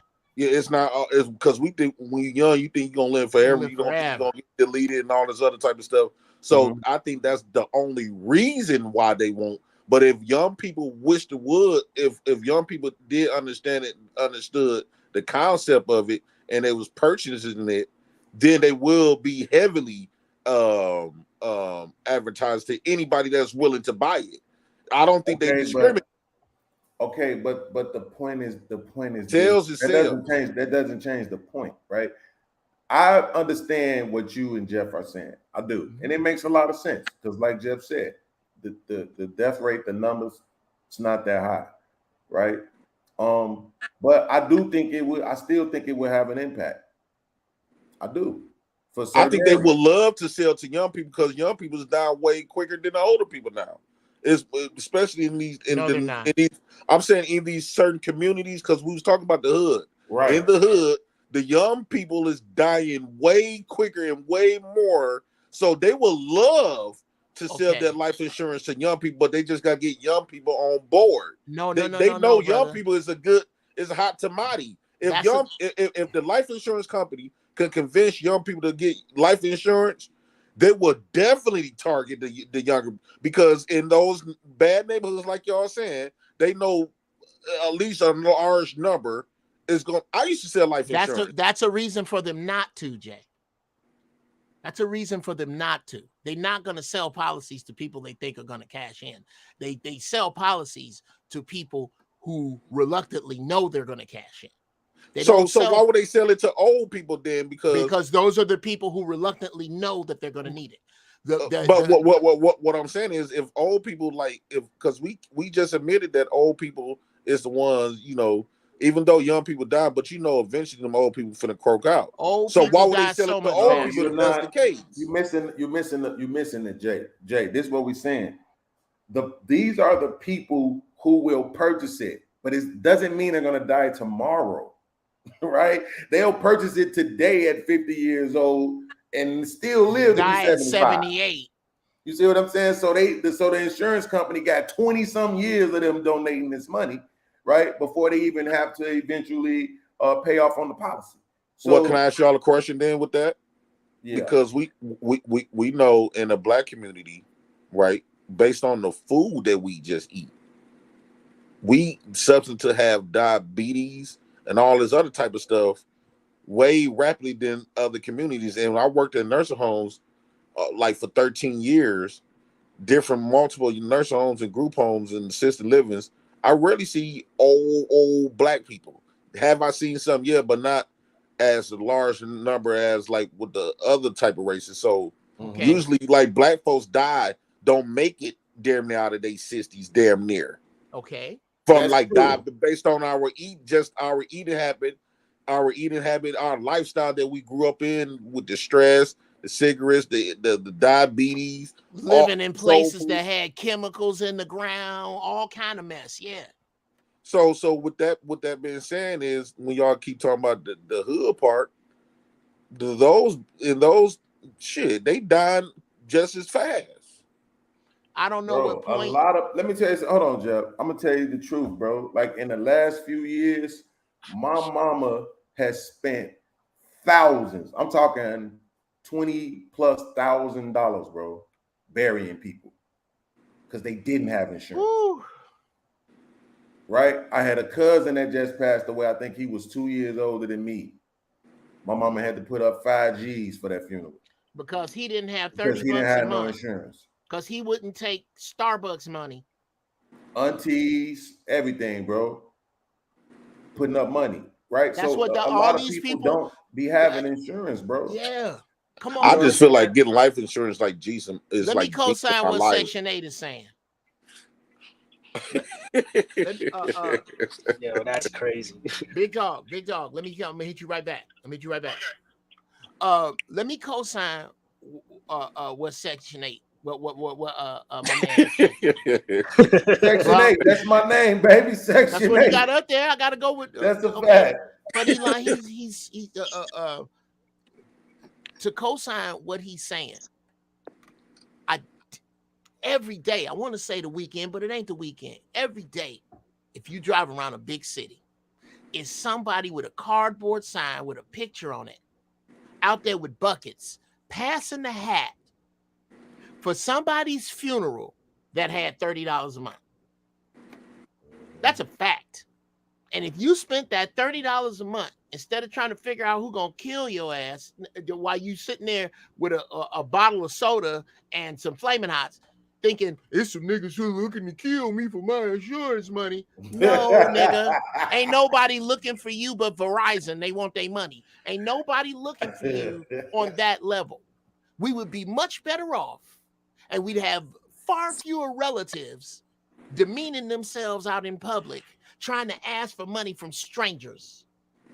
If you simply spent coffee money. I'm not talking about people who don't have it.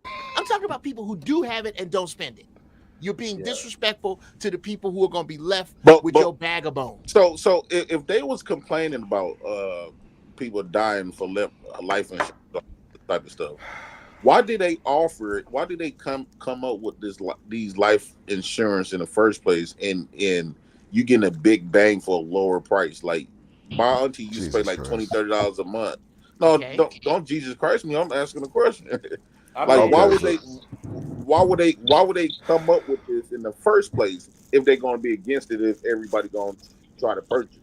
Wait. I see what you're asking, Jay Prince. I do. I see what you're asking, It's right? about And value systems. it's not a disingenuous question, right? The first thing is this: the point of life insurance, honestly, was not for you to wait 5 years before you die to get it, right? So the point was to have it immediately.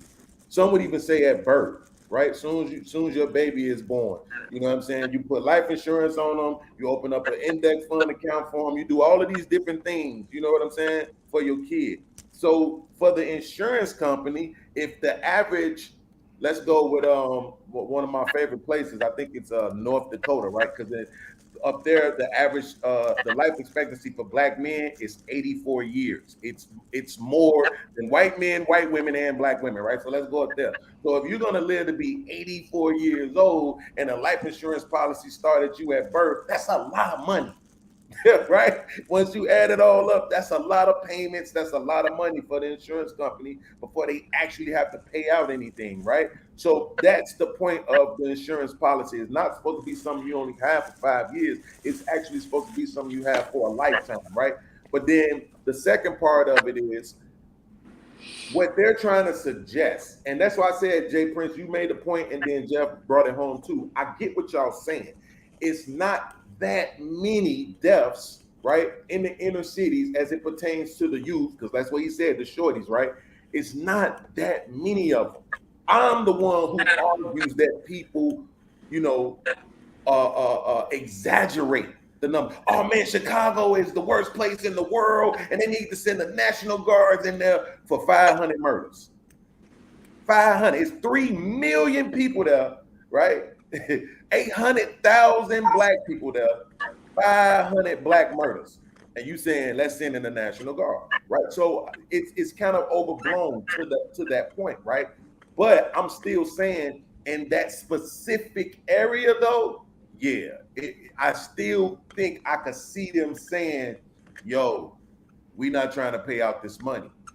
And it would really depend on what the policies is for, right? So when they say this, you can't say if everybody got a $50,000 policy, right? But the policies will have to be extreme, $1 million, $10 million. Like then you could say, okay, yeah, because life insurance companies don't want to have to pay out that much money, right? And insurance companies try to find reasons all the time to not pay on insurance claims. But this is why a lot of us young people, especially come from that area, it's almost I couldn't put life insurance on my kids because in my mind, I'm feel like I'm accepting their death already. Like Jesus Christ. That's a bad mentality. Well, don't you? Okay, hold on, brother Jay. You gotta get to Are my you point. expecting? You've heard of in the Bible, the book of Enoch.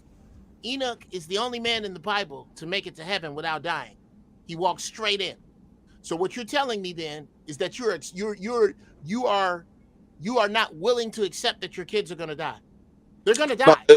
Right, but most parents ready for their kids die before them, right? So when I look at my kids, and I'm finna say, oh shit, let me take off life insurance policy just because I'm gonna be alive when y'all die. No, most parents, so you think those are related? Most parents I have a they're question. gonna die before their children. Right. It's almost like accepting your kid dying. No, I think you're assuming that I think you're assuming you have access to those funds once something happens to your kids. But no, they have access. No, I'm not assuming that. It's just that I would not want to take out no life insurance. I can't. Wait, did I say that backwards? I can't fathom myself going to a life insurance. The dead person. I said it backwards. My bad. My fault. I can't fathom going in there putting life insurance policies on my kids. Jay, I promise you. I promise you. It will hurt my soul. Then have to pay it and remind myself about that every month. Brother Jay. Jesus. No, I couldn't accept that. Okay, well let me pose a few things to you. I promise you don't love your kids any more than me. I promise you don't. But on my younger children, in case something happens to them, I have life insurance. But it's not just for that. It is so that my son, who will be 17, has had a life insurance policy since he was 5. there is now money in there that he can borrow against. That part. It's his money. I was gonna ask about that part. So I'm not gonna roll investment. the dice. There is no way for me to connect being financially responsible to my children's lives with them actually losing it. Nor can I love my children so much that I am afraid to face a possible reality. It is a possible reality that my children could die before me. Right. It is Right. immature. I know it's nature. Hold on, brother. It is immature of me to say that because I don't want my children to die, I'm going to leave them and others financially handicapped if it happens, and I'm not going to give them the advantage on paper that I could. I can't, and I thank you for thinking that way, but that's not my thinking. No, but Uncle Jeff, real quick, let's just say you was my granddaddy, right? And I'm a little kid. Okay. And you be like, you tell me that had a life insurance policy on me since I was a baby, and then I go there and borrow. I'm like, where I'm getting this money from? You be like, Jay Prince, you could take some of that money out off your life insurance policy to as a loan. I'm like, sure. Uncle Jeff, what is a life insurance policy? Well, nephew Jay Prince, I took out a life insurance policy when you was a kid, just in case you wish to die. And I made sure I make those payments every month. Like, come on, like, y'all don't. Nobody's wishing death. Here's where I would take wishing death. Here's where I would take that child. Weird. Here's where I would take that upset child. I'd take him to a child cancer ward. I'd take him to a child burn ward. I'd show him the statistics on random car accidents, and that most people in this country are going to die by either heart disease or car accident. But who want to think about that, though? Who wants to think about that? Responsible you got to people. Remind yourself. Let's answer that question. I understand what you say, responsible people. But Uncle Jeff, people with foresight. Jay Prince, let me ask you this. But if I take out a life insurance policy, right, I'm going to make payments every month, right? Yes. And just that what Uncle Jeff just said, heart disease, heart attacks, and all this other, or even getting shot down, or whatever the case, dropping dead. Every month, I'm getting reminded that this shit can happen to me. We all been through depression. We all have been through depression. We all have been through stress and stuff like that. Gary? Some people had self-deletion thoughts. Imagine that you still maintaining that death every 30 days. That would be me, and I'm okay. Why not look at it? All I'm saying is my life was beautiful, not even thinking about it. Well, yes, because that's because if I do this, it's dark with the exception of my thoughts. Once I do this, I am now responsible for everything that I see. You are making yourself not responsible for your children's finances because it's uncomfortable to look at. That's all you're telling me. That's what I'm getting. And if you're saying something different, I'd like to hear it. But my babies, I'm just gonna pay the money and bury them real good and stuff like that. Okay, well, great. But here's what you cheated your baby out of. Here's what you cheated your baby out of. They dead and gone, so they ain't cheating them out of nothing. Here's what you cheated your baby out of. Here's what you've cheated your dead child. I want to hear this. Hey, no. I don't like. It's okay, Jay Prince. Come on. Go ahead, Jeff. What did you cheat him out of? Here's what you've cheated your dead child out of. Man, I don't the like concept. Okay, well then I won't. Then you know what? I don't want to take it. It ain't personal to Jay Prince. He's saying in general. In general, you know what? Look here, man. I'm about at the end of my runway with facts, bro. Okay, this is the difference between, and I tell you what I suggest you read, Brother Jay. There's a book called Rich Dad Poor Dad by Bob Kiyosaki. It is the difference between, talks about the difference between what rich people tell their kids and what poor people tell their kids. And what you are regurgitating is what poor people have been telling each other for centuries. And rich people don't think like this. This is what makes you think that as soon as you get some money at a job, you're supposed to buy a house with one door. No, you're not. Rich people don't do that. Uncle Jeff, you're getting away from your point, though. I'm sorry. Yeah, I'm done. About what you're cheating the child who has unfortunately passed on. What are you cheating them out of? Nothing. I was wrong. Thank you. Now, that right there, Aaron O, see what I'm saying? The fact that he could do that is exactly why that's my expectation. If he can do it, everybody can do it. It's okay to say, you know what, I misspoke. Straight up. Shit is easy. Thank you, Uncle Jeff. Shit is too easy, man. You're treating what I meant was you're not cheating the dead child out of anything. Yeah. What you're cheating, you're rolling the dice that if I buy this insurance policy, my son's gonna die. That's dumb. Yeah, I don't look at it that way. My son. Why not look at it as an but to that investment? point, I will say this though. I try not to judge people for their superstitions. I do. I know we have to sometimes because some things are crazy.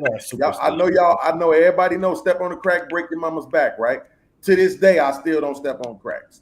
So I'm barely walking anywhere. Life insurance is way different, bro. Right? So I try not to judge people. Okay, well, but here's the thing with the step on the though. crack, break your mama's back. I have friends who are nurses, doctors, and police officers, and none of them have spoken about a rash of broken mother backs because niggas is stepping on cracks when they walk down the street. It's fine, but superstitions are fine. But I think if you look at scientists, right, one of the reasons that scientists are so revered, at least by people that find them to be valuable, is that they don't look at superstitions. Yeah, They just the people you're talking about, they have a name for them. They're called actuaries. There are people who sit down. These are actuaries. They pay good money for that Prince, job. They make good bread to figure out the average. They'll look at regardless of what your bus driver, mechanic, unemployed, a basketball player. They look at your demographic and they do the math on the average life of yours. And they figure out what you more than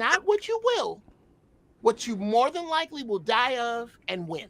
This is their job, and they have a job in figuring out whether there's going to be a flood. Yes, going to be risk assessment. This is their jobs, and there's a game they're playing. This is what they do. Right. Let me ask you a question. Sure. Ask all y'all. Like this, why I say my life was much better not worrying about this stuff. Imagine, because everything you do, go in there and lay down, go in there in the living room. Everything you do, you could die from it. From driving, any majority of careers, you could die from it. The food, you can. Nobody dies of nothing. I see what you're saying. Right. So imagine going through your life, walking every day of your life, knowing that I could die from driving. I could die from crossing the street. You're describing my life. Everybody knows this. You're describing everybody responsible. Do you know how much anxiety you would have constantly, being aware of that? Yes, I do. I don't. Yes, because I don't have this. It would be a lot of anxiety with that. That's a fact. You will basically live in fear. My point is this, Jeff. What's your point? You born to die anyway. Yes. So God just gave you life for the time to live, and you just live it. Stop worrying about the death part and just live your fucking life. I think that's a great idea. You pay health insurance. But wait, the life insurance is not about you worrying about dying. I don't know. It's the fact that you know that the family will die.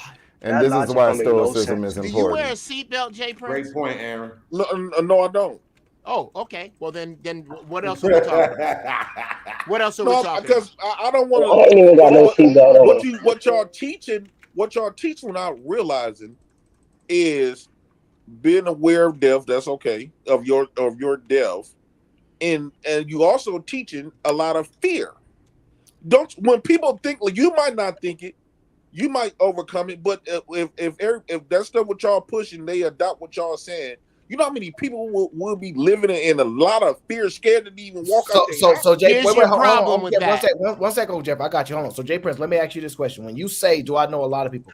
If we were to look up the amount of people that had life insurance policies, right? Let's just say it was 2 million people. Wait a minute. Are y'all trying to sell life insurance? That's why y'all having this conversation? No, it's not about selling life insurance. No, because your question was, do you know how many people will be walking around in fear? Are you saying people that have life insurance policies walk around in fear? No, I don't really be knowing. Like my auntie, she used to always be with this type of stuff, and they were so into this type of stuff. I'm like, man, I mean, like, who want to talk about our deaths all the time? We know we're gonna die one day. I don't want to talk about it all You the don't time. talk about it I all don't the want to. time. But I don't Brother want to Jay. think. I don't Brother want to think. Jay. I just wanted to Brother happen. You Jay. thinking about it wrong? Brother 'Cause Jay, let me overshare for a second. Y'all living the pain of Hold on death a in second. life. All right, brother. I think I got your point. Can I respond? Is that all right? Yeah, go ahead. Okay. Yeah. Let me overshare a little bit. I don't walk around obsessed with my death. I don't. However, I have planned for it in this way, that if something untoward should happen to me, my wife will at the bare minimum, not be saddled with my final expenses. Number Right. two, that if there are any debts incurred, any hardships incurred, any need of the capital that my absence leaves for at least 5 years, my death will bring about that much money. So what I'm not walking around going, man, I sure hope my wife don't try to kill me for that money. Man, I hope no. I know I'm going to die. Now I can die and have my final expenses taken care of, or I can die and have my relatives standing with a picture of me on the corner of Click, Clack, and Booyah trying to get somebody to put some money in the bucket. Those are my choices. And if you're asking me, am I worried about dying? No. But I would rather be worried about dying and stressed out every day than to leave my family saddled after I do. Right. Okay, what about the people that want to? How can I be in heaven if my family is What about the struggling? people that want to be just cremated? You know, what about? Well, That's me. That's before me. you guys jump to That's that, a few hold on. $1,000. Before you jump to that, I want to get the podcast question. Go ahead, podcast. Yeah, listen. So this is my question. Yes, sir. Since also the narrative coming out of because that video you played was from Earn Your Leisure, right? So I didn't know that, but yeah. So also the narrative coming out of the channels like Earn Your Leisure, Anton Daniels, different places, is that everybody's supposed to get to the bag. So if everybody gets to the bag, would there really be a need for life insurance?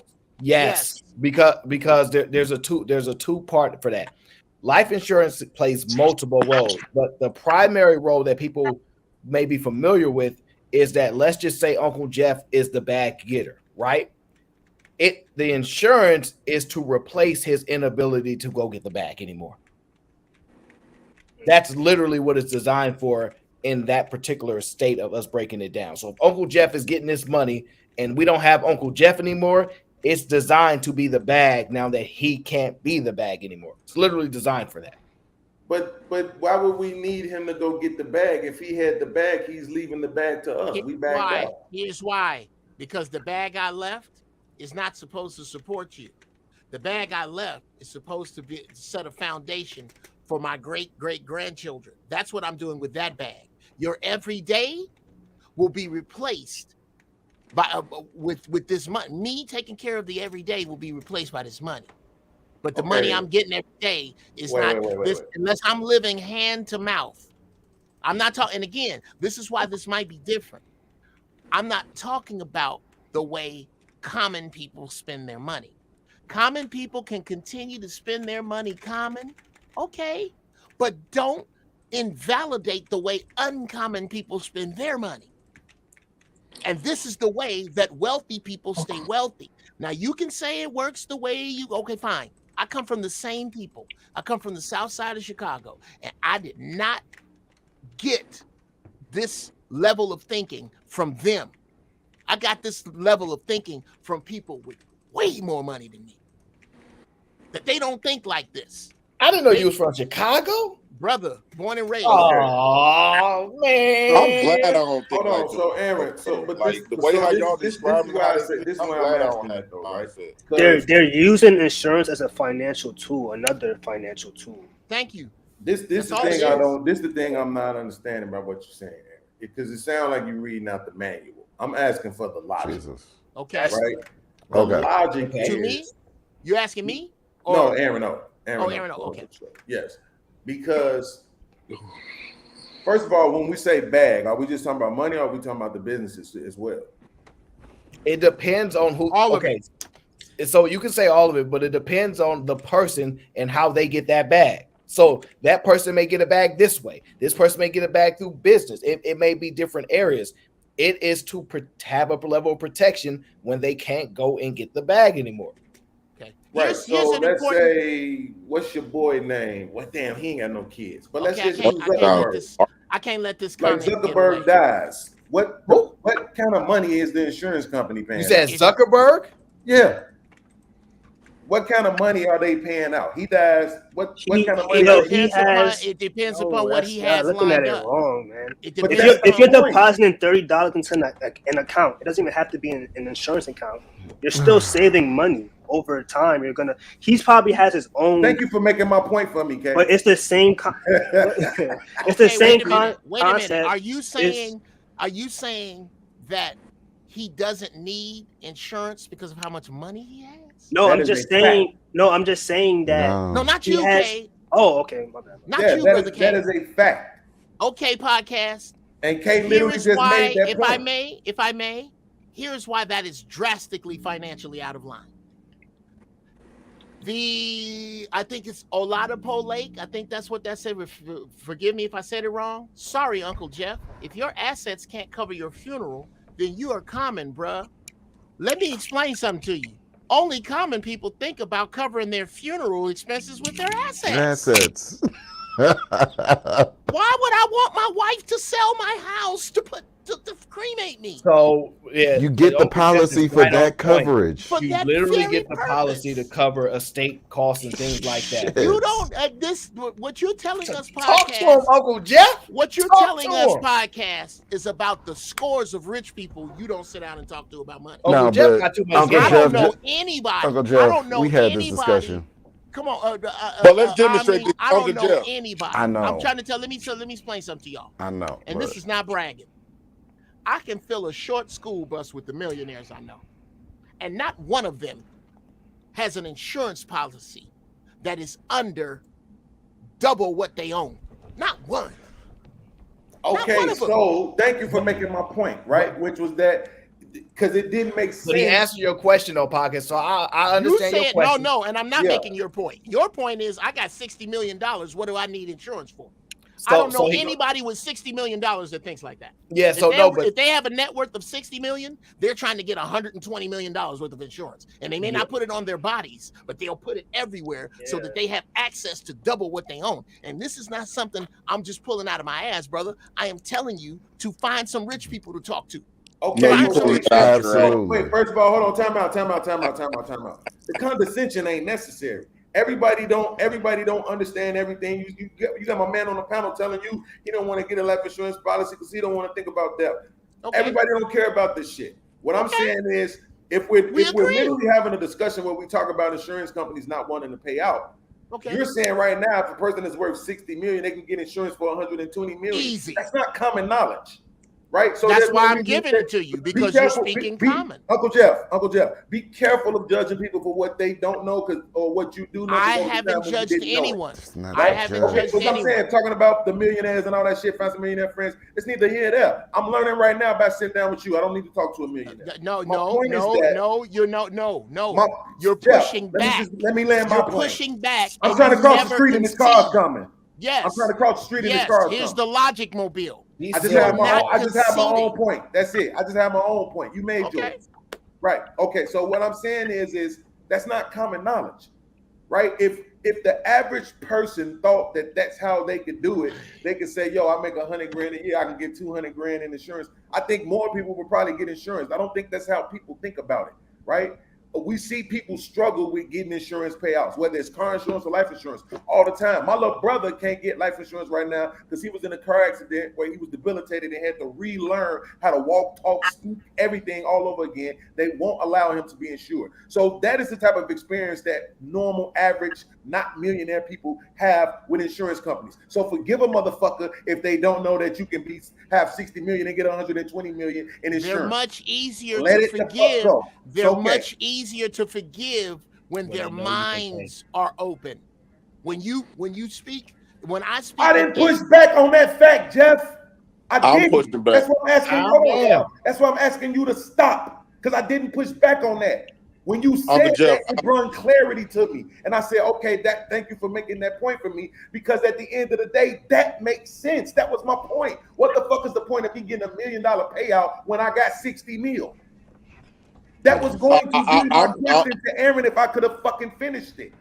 But you just this is my that thing. This is my thing, right? On this, that's just like me calling my kids damn. right now, and be like, "Hey, babe, I'm finna take y'all to the insurance company just in case y'all might die one day, so y'all got some money to pay the shit."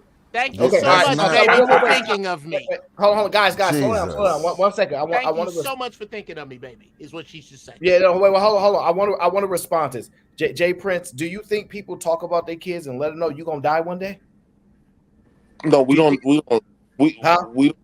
have those talks. Okay, then so why do you think, as the guardian of somebody, you need to have those talks about putting life insurance on them? You're their guardian. You could just do the paperwork. I don't know if it's a spirit. I don't know if it's a spiritual thing. I understand that you probably can make bukus of money, but for like a lot of people, when you get to start talking about like certain type of spiritual or death and stuff like that, some people, I'm not the only ones. You might find a lot of people who really believe me. No. A lot of people have millions of people think come right after me, Uncle Jeff. I'm gonna be real quick. And no matter if they broke or not. Hold on, Jay Prince. You have to understand this, right? Part of the gripes in the community is that we don't know nothing about money. We don't know nothing about that aspect. They haven't taught us nothing, right?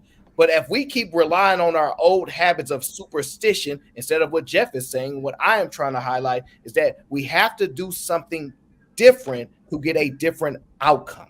You got the only way. You're going to have but what when you talking about our life and them, like them, this the only way. Jay Prince, I could. Jay Prince, your philosophy. I just want to ask you these series of questions so we can break down your philosophy and show you ultimately where it goes. Okay? Will you die for your family? Will you die for your children? Well, if I'm going to be real and honest. To protect your children, would you die for them? I can say what I can sit up here and talk it all day, but I'm like an action type of guy. I wait. You don't know what you're gonna do when shit happens. You might freeze before you die. You might been telling yourself, "I die for my people." Electra, can I ask that question? Hold on. Right? I jump in front of a bullet for my baby and stuff like that. But when the shit really happens, okay, so you'll die. Okay, let's stop there. You'll die for your family, right? Yeah. Okay, you'll die to protect your family. If you could sign a piece of paper that says that your family would be financially secure for the rest of their lifetime and it required you to die tomorrow, would you do that? No. Well, me neither. That's a crazy question to be honest. Me neither, Omni. Because he's afraid that by getting life insurance, we've done this before with Jay Prince. No, I get your point. He is superstitious that getting life insurance would kill him, but he will die for his family. Wow. You're basically going to leave your family financially ruined. I don't understand the logic. No. Niggas be ready to crash out, take a bullet, do all the superhero shit, but won't get a piece of paper to spend $30 a month on life insurance. Too many people talking. Aaron, do me a favor. Check the back chat. Tell me what this means. Let me respond back to what Omni said, right?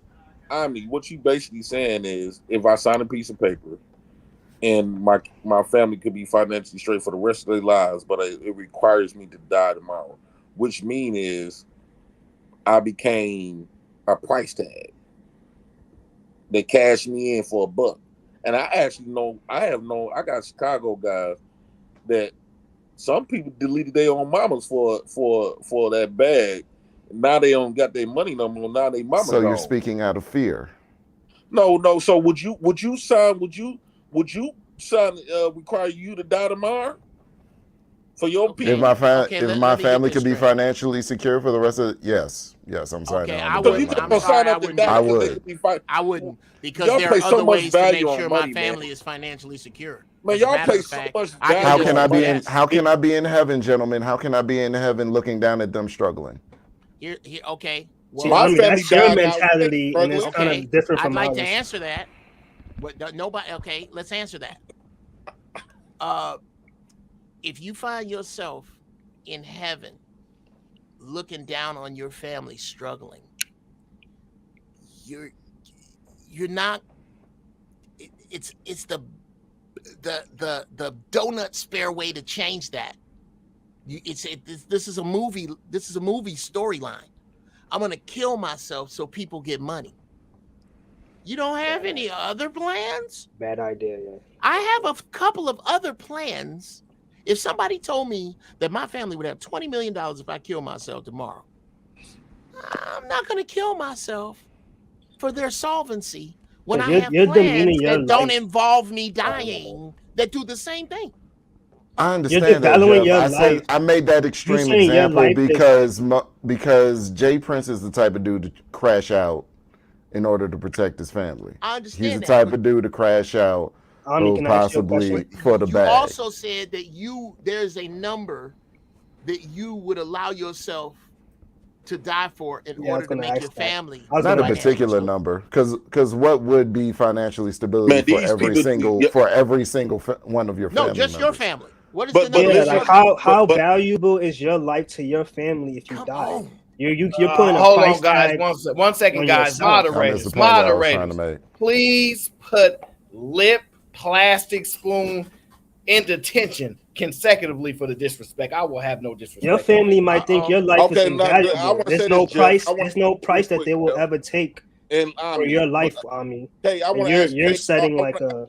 I want to ask all y'all this. The point was aimed at Jay Prince's belief that signing a piece of paper means that you're wishing death on yourself. No. But this is my thing, right? And this is how these big companies know how to talk to a lot of you black folks and a lot of people that's like-minded, just like y'all. They drive y'all with fear. This is how they get. This is how that sounds like you're talking about you. That doesn't sound like you're talking about us. No. I'm not talking y'all. The reason why y'all doing all this type of stuff because of fear. It is everything, not just with life insurance. Okay, not wait just, a minute, Jay. Not what just. am I afraid hold of? on, let me finish my point, Jeff. Not just with life insurance.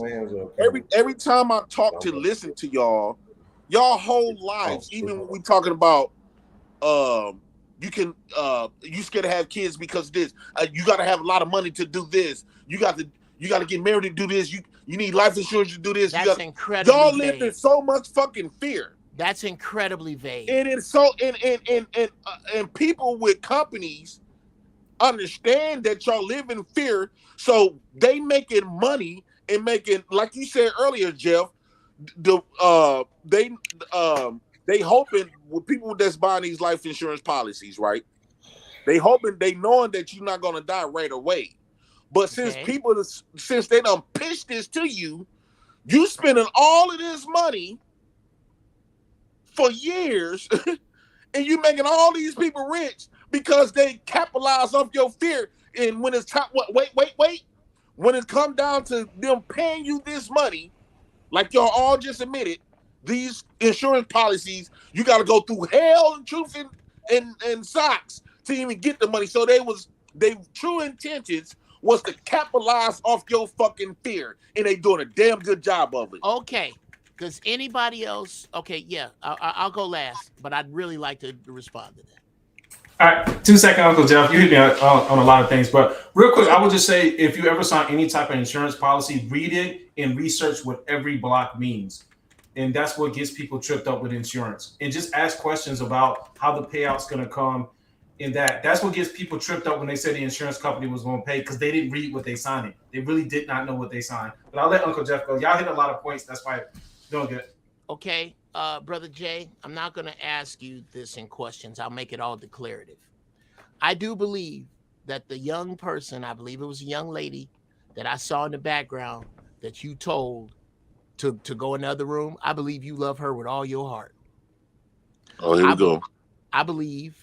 Okay, well, maybe I'm wrong. Am I wrong? No, okay. I say here we go. Okay, well, I was wondering where we're going. Where are we going? Guilt trip.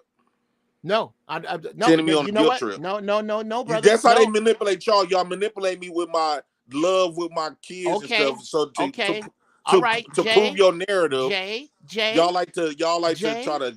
Can I agree with you? Is it all right if I agree with you? Is it all right if I agree with you? Yeah, go ahead. All righty. I'm agreeing with you that before you said that, before you tried to, and I'm growing right now.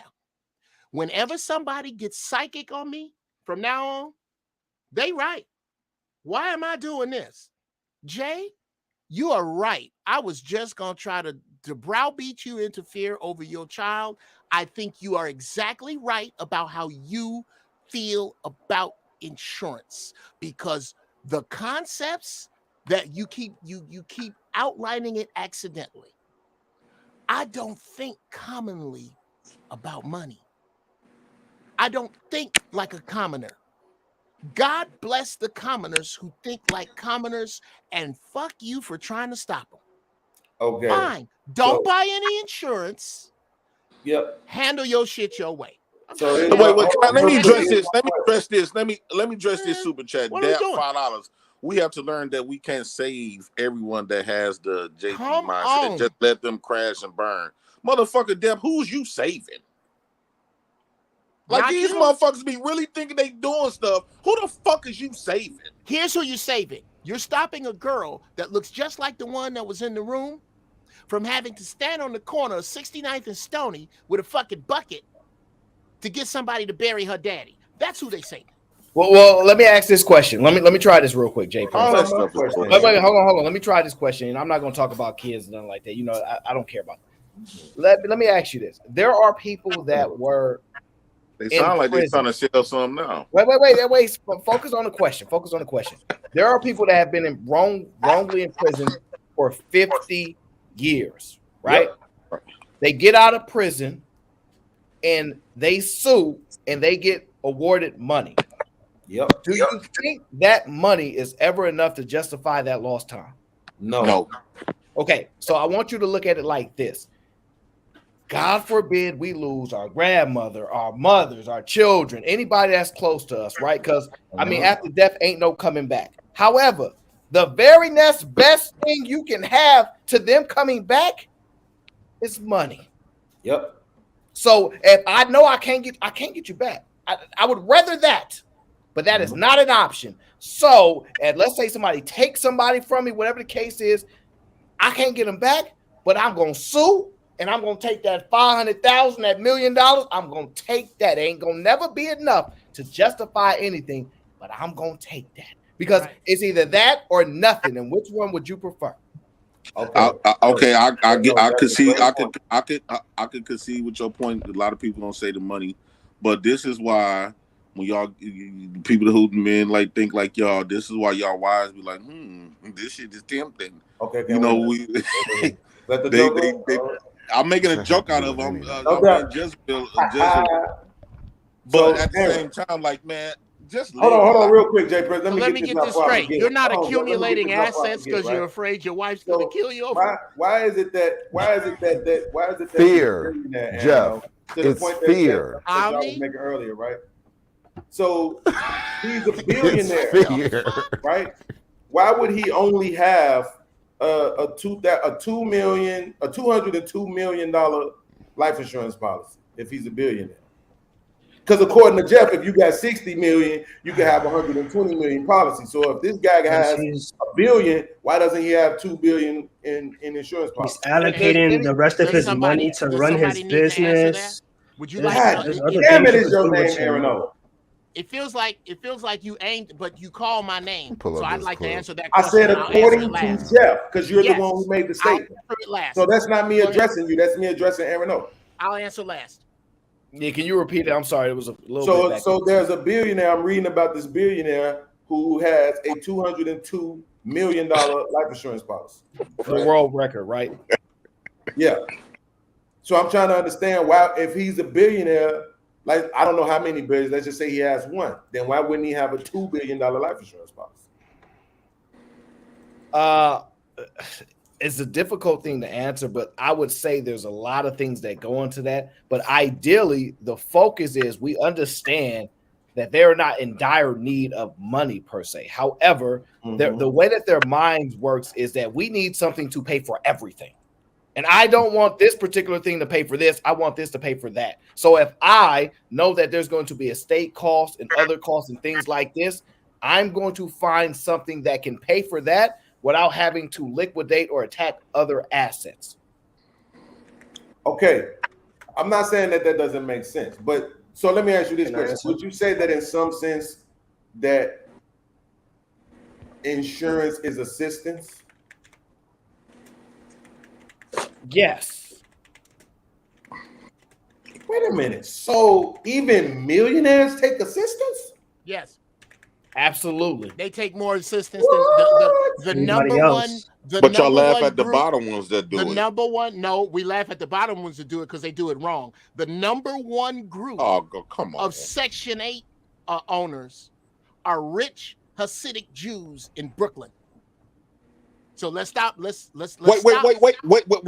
No, Jay Prince, you gonna I ain't trying to miss a game with your mouth running. Shout out to say what again? Right?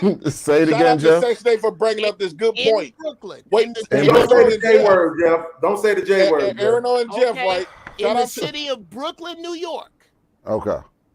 The number one demographic on Section 8 are the Hasidics, and they are multimillionaires. What? There is something about black people. But it's cool when they can do it, right? What's that? Let them finish his sentence. I'll answer that question. We trying to level up, nigga. You complaining. Yes, it is cool when they do it, Jay, because they're not doing it to survive. They don't use this formula. You know what? Since I get this much that's money, abusing the system. That y'all hold on. Jay, did you want an answer or not? Go ahead. My bad. Go ahead. Nigga, we want the game. I'm trying. My bad. Go ahead. Okay. Here's the problem. These people do not go, well, I'll get X numbers of dollars a month for one child. So guess what? I'll have another so I can get more money. That's not how they work the system. They work the system differently, and it works to their advantage. You don't get to talk about abuse of the system that they use when the abuse of the system that we use is just stupider. Taking PIP loans and buying depreciating liabilities with them. I'm discussing misuse of the system right now. Don't let the tangent confuse you. Black people or poor people historically use systems stupidly. They don't use them smart. So you can't talk about the use of the system as a sin when they both do it. The biggest sin is doing it stupid. The biggest sin in America is not to fuck up, it's to get caught. Hold on once, Beans. No, real quick, Beans, because I was want to ask you, Aaron and Jeff did. Okay, when y'all talk about the people in Section 8, y'all say they abuse the system, all this other type of stuff. And then, and y'all say health insurance, life insurance is like what Beans said, is receiving assistance. Okay, well, for those people who's getting Section 8, because y'all would say, well, what do somebody supposed to do in this situation? Well, you're supposed to go out there and work. You're supposed to do all of this. But yet, when it comes to y'all, instead of y'all paying for y'all burial cycle, like you say, your assets, the money, if y'all are wealthy, why not take y'all money that y'all don't work for and apply that money to these deaths instead of receiving assistance? Because we want to keep the money. They pay out the policy so my people can keep the money. Just because you say that shit don't make it make sense. Question. Hold on one, Jeff. Hold on. So y'all filed with this because based on the class, right? Let's say I'm the low class. No, Jay Prince. Wait, stop. Jay Prince, I swear to God, you just landed the point. Stop right here. No, stop right here. You just landed the he point. Makes his own they have to rebuttal your point now. Go ahead. Make it make sense. The point that he was presenting. But he was making his point. Let him make it. What's the definition of rebuttal? What exactly? the That's what I point meant. is. The No, point I know. is, No, but you Go use ahead, say tense your wrong. point, Prince. instead Say of your all point, that Jay money Prince. that y'all was making, instead of Right. receiving assistance, Mm-hmm. why not apply that money that y'all work for? Here's why. Because the money I worked for is supposed to bring me more money. It's not supposed to be taken out as it's not supposed to go out. Okay? Get the fuck. I'm supposed to keep this money. And I See, understand Jay why Prince, now you see what I told you to land right there? I see why this doesn't Because this is what we doing in ghetto. Guys, let Uncle Jeff finish his point. You know what? Jesus. No, I'm done. Look here, brother. Look here. This is why I say intensity. Success isn't for everybody, but neither is intensity. You can't, brother. I'm not gonna sit here and argue with you about shit that I know works for people. Jeff, you know what your problem is? All I'm saying is, Jeff, stop scamming the Hold system. on, Jay Prince. Hold on, Jay Prince, because I'm sick of this condescending ass bullshit. You always think you the smartest motherfucker in the room, Jeff. Well, no, usually when you're in the room, I Jeff, am. all you're doing right now, is saying what is. We're asking you for the differentiation and the logic. And you don't have it, and you just want to admit that you don't fucking have it. There is no differentiation. I don't have any You're idea trying to say that poor people play the game dumb. That is the one no, thing we have poor in people common don't today, play the game is that dumb. neither of They us play knows the what game the the way fuck that we're poor talking people about. can play the game. That's the way they play it. It's dumb. Right, It they would play be the dumb same for a way. motherfucking millionaire to play the game the way a poor person plays it. But what you're literally sitting here doing right now is saying that a person can have the money to pay for something, but it make more sense for them to have somebody else pay for it. There is no fucking rebuttal or rebut if you choose the word to why it makes sense for a rich motherfucker to do that and not a poor person to do that. So how about just acknowledge that instead of trying to be condescending and tell us what is? We understand what is. We're asking for the logic. There is none. Okay, let me know when you're done. Fuck out of here with this condescending ass bullshit, bro. There's more. Let me know when you're done. You can make a statement without being condescending, Let dog. me know when you're Jeff, done. before you go, Jeff, Yes, sir. like people made fun of me, right, for coming up here asking people for loans, right? Loans, lending me money, right? And people like they looked down on me. They made fun of me about that. But then when I asked them questions about their life, like Heat and stuff, majority of these people, their whole life is based on a loan. They got a loan for their house. They got a loan for their car. They got loan for their businesses. They got loan for their school education. Nigga, you doing more sucking out and borrowing money from niggas than I do. I borrow a few $100. Y'all borrowing the thousands and thousands of dollars. It sounds like you're asking what the difference is. Yeah, what's the difference? What, Aaron? Here's Wait, what? Oh, okay. So a lot of the differences that what we're experiencing is government help and private help. So, right, if I'm getting insurance from a private company, I'm not relying on taxpayer dollars to assist me, right? I'm making a strategic plan to basically, you have to understand one thing is that when you speak about billionaires, right, you have to understand they have some of the most complex taxes that exist. The most complex taxes that exist. So even small little things can cause a taxable event if it's not properly structured and executed. So there's a lot that goes, and it's beyond my ability to understand it because I'm not a billionaire. I want to let that know. But just on the surface baseline of my understanding, you have to know that being one of them. And then you have to understand there's a vast difference than me going to a private company that offers to say, hey, I'm willing to give you this if you are willing to pay this premium, etc. And I make a decision to your credit. As opposed to someone that is getting funded by taxpayer dollars. I am not in no way impacting taxpayers and what they're doing by life insurance don't collect money from taxpayers. You said what? I thought y'all said earlier life insurance. Paying my insurance and nigga, can I get $200? It comes off by taxpayers as well, right? No. The idea that I had earlier is about the government fronting the bill for people in the projects. How do they get that money for the bill? Yeah. No, but the question from taxpayers. Yes. But so it's cool when y'all do it. You're not but listening. It's fucked up when we do it. Yes, it is. We're fucked up individuals. Can we talk about something else? All I'm saying is when y'all, Jeff, Why are we doing this? saying is y'all talk so down on these people that's receiving What that people? instead of striving and struggling hard, y'all want them to refuse all of this from being homeless or working extremely. Wait. Instead of working McDonald's or whatever the case, working extremely hard, paying $2,500, $1,500, $1,200 in rent and living check to check, and y'all want them to refuse Section 8, where they can get all of these. Who said that? Stop there. You can't keep going. You cannot build a bridge to a point with faulty rungs. Let's stop at that rung right there. Who here said that they had a problem with somebody collecting Section 8 today?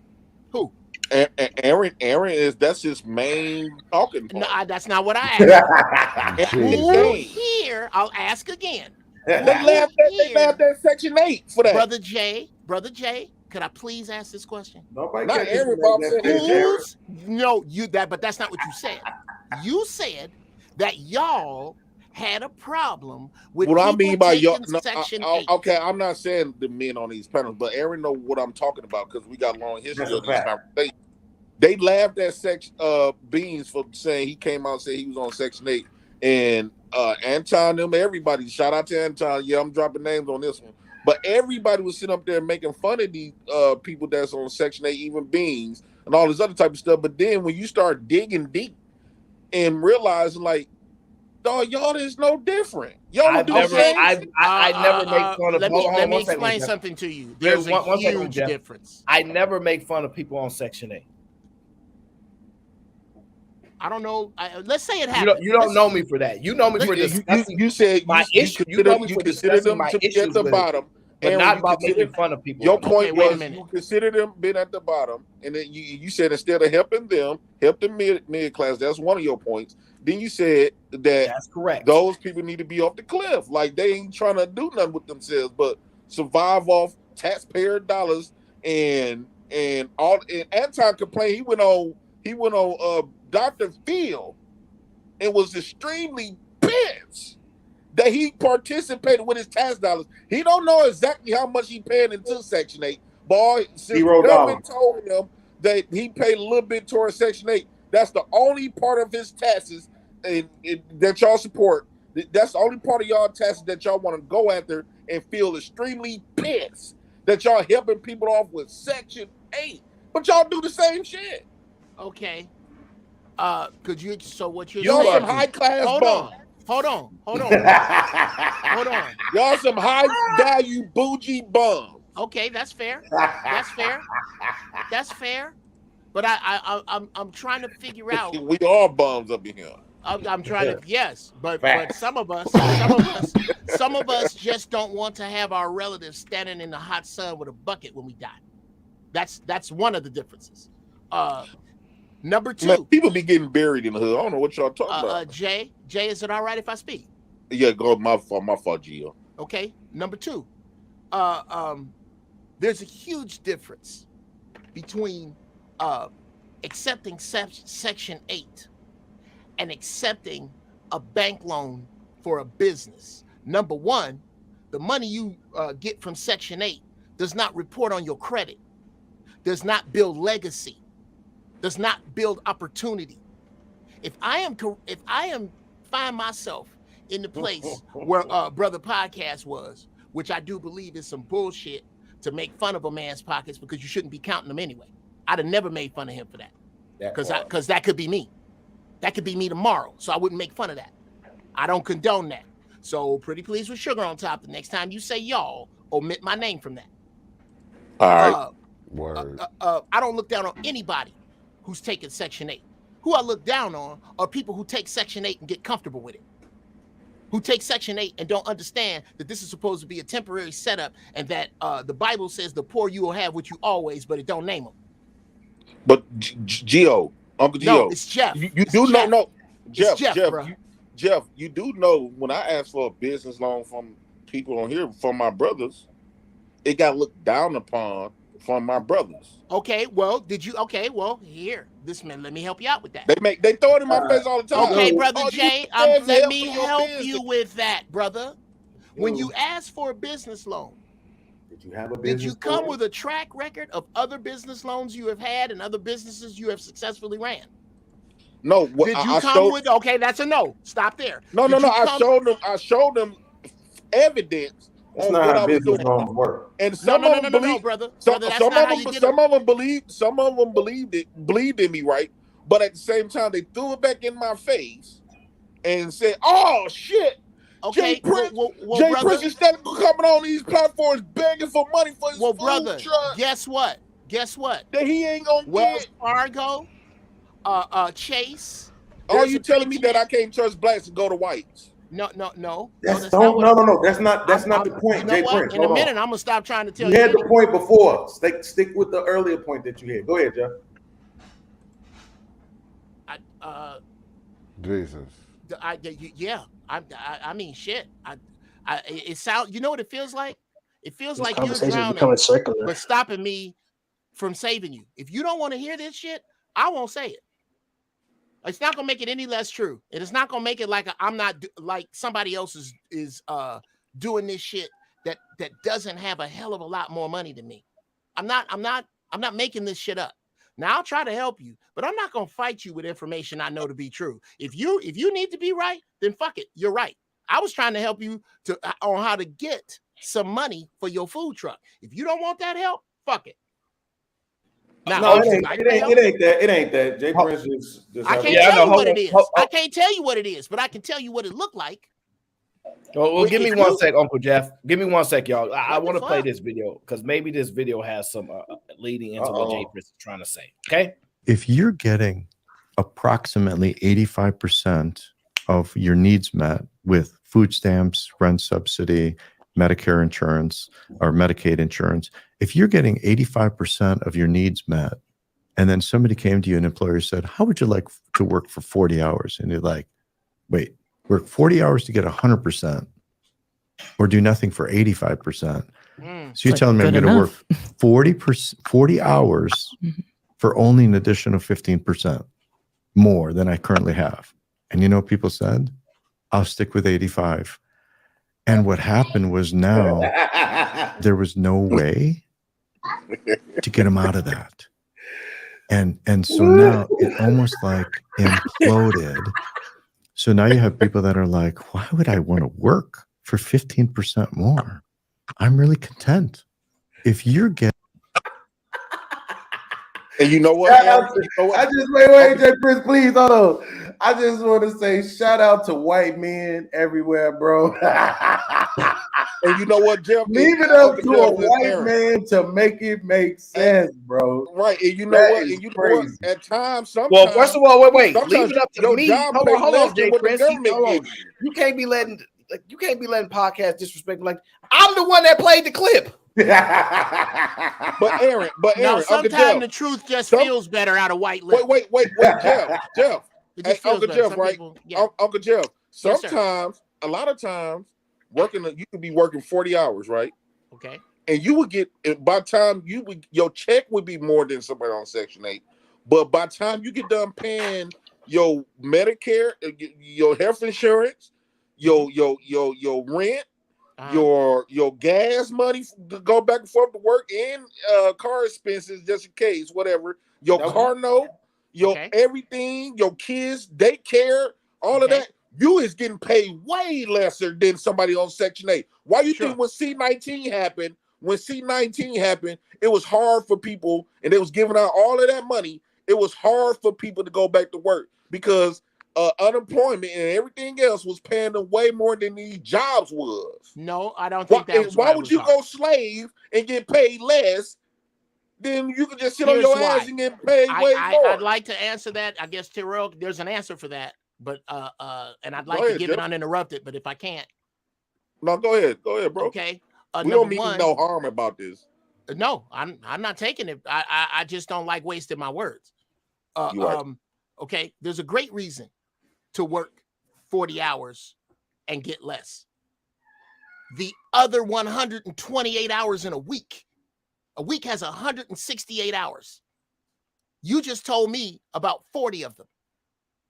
What I would be doing with my other 128 hours is dividing them by how much sleep I needed, how much time I needed to spend with my family, and all my spare time away from that job would be spent on building legacy for my family. And I wouldn't give a fuck if that meant I only slept for 3 hours a night. And I would have the exact same philosophy if I was collecting Section 8, which would mean I wouldn't be collecting Section 8 forever, unless I came up with some hustle for that. Because I don't look, what we're looking at is how many people don't look at government assistance as a donut spare. They look at it as 4 tires, and it's not. It's supposed to be a donut spare. And if you are rolling your economy on 4 donut spares, it's only a matter of time before you wind up with a flat, and that's in an accident, been by the side of the road, my argument. needing repair, because they are donut spares. They're not real snow tires. Oh, Yo, shit. Aaron, I'm disappointed in you, Aaron. Go ahead, man. I'm disappointed in you. I can't I'm believe on you. 2 hours of sleep, by the way. 2 Aaron, hours. I cannot believe you. I know you don't care about the work I'm putting in. 2 hours of sleep. I can't believe you let this narrative continue, Aaron. Like this narrative. I was surprised when you answered that. Yes, it's assistance. It's absolutely not assistance, bro. Like every penny. No. He said, "Can I look at it like a?" No, I know exactly. You let Beans use his typical. Let me like play on words on you. You let him do that so that you could answer in a certain way, right? This is why you don't let him get you in that trick bag, because it's silly, right? It's absolutely not assistance. Every penny that is paid out from life insurance is paid out from premiums paid into the system, right? So every single penny. In fact, that's literally what underwriters calculate for. Every single penny that's paid out from life insurance comes from the premiums that we pay in, which is why if you need a larger life insurance policy, you pay more, right? The more life insurance you need, the more money you pay into it. And you might be paying it for 25 years. You might be paying it for 5 years if you die in 5 years, right? So it's all dependent on money that I put in. I have to pay that money. And guess what? If I stop paying it, guess what I lose? I lose my fucking policy. How about right? that? So that's not, hold up. So it's not the fact that you let it continue, Aaron, you let this narrative about like it's comparable to welfare to niggas sitting on their ass and getting Section 8 is crazy. That's absolutely crazy. Hey, I got a show to run, JB. Aaron, what's your question? How much is the average insurance policy payment a month? It's that there's no average because it's dependent. See, this is how I know y'all don't have life insurance, right? Hold up. I don't care who you said. I don't care who you said. I can answer the question. Doesn't make right? any sense. This is how I know y'all don't have life insurance. When you're applying for it, they ask you all types of questions. They need to know what your health situation is like. They need to know a lot of things so they can understand. So they can understand the level of risk that you are to them. Come on, again, this is actually proof.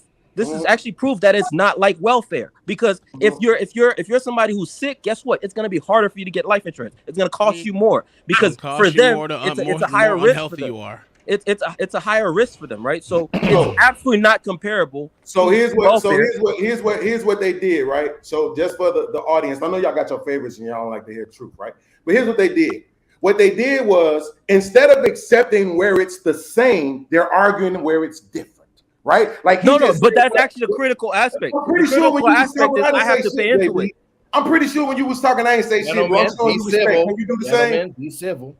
Okay, so right, he just said out of his mouth that what I said was it's assistance. There's no way around that. Right? There's no way around that. If you're telling me that a person is paying $30 a month for an insurance policy, right? It's not $30 a month, bro. It costs way more than that. Okay, so the number that was used on this show was what, Uncle Jeff? Jesus Christ. It was my number for being. What number was used as a monthly payment in an example on this show? Okay. We need to put that number in context, but yes, he's right. The number was $30, and it's my number. So the number that was used on this that's show, not fair. Stop. It don't matter, Jeff. It don't matter. All that matters is that it was said, so it explains why I'm using it, Jeff.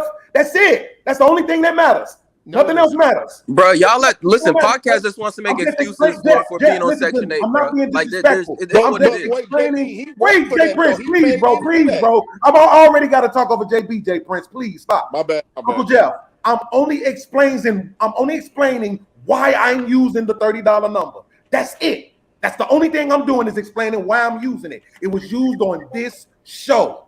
Okay? Repeat that.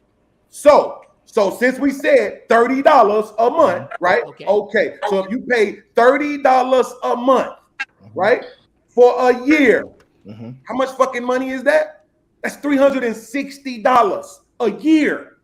If you pay that for 10 years, that's $10,800. I'm sorry, for 30 years. If you pay that for 30 years, that's $10,800. Right? Again, If the life that's a silly insurance pays example. out 50, See, he if wants the life you know what insurance Beans wants to pays do out is he wants to just $50,000. Let him keep going. again If he the just life wants to take these insurance pays examples. out Let him get it out. Let him $50,000, get it out.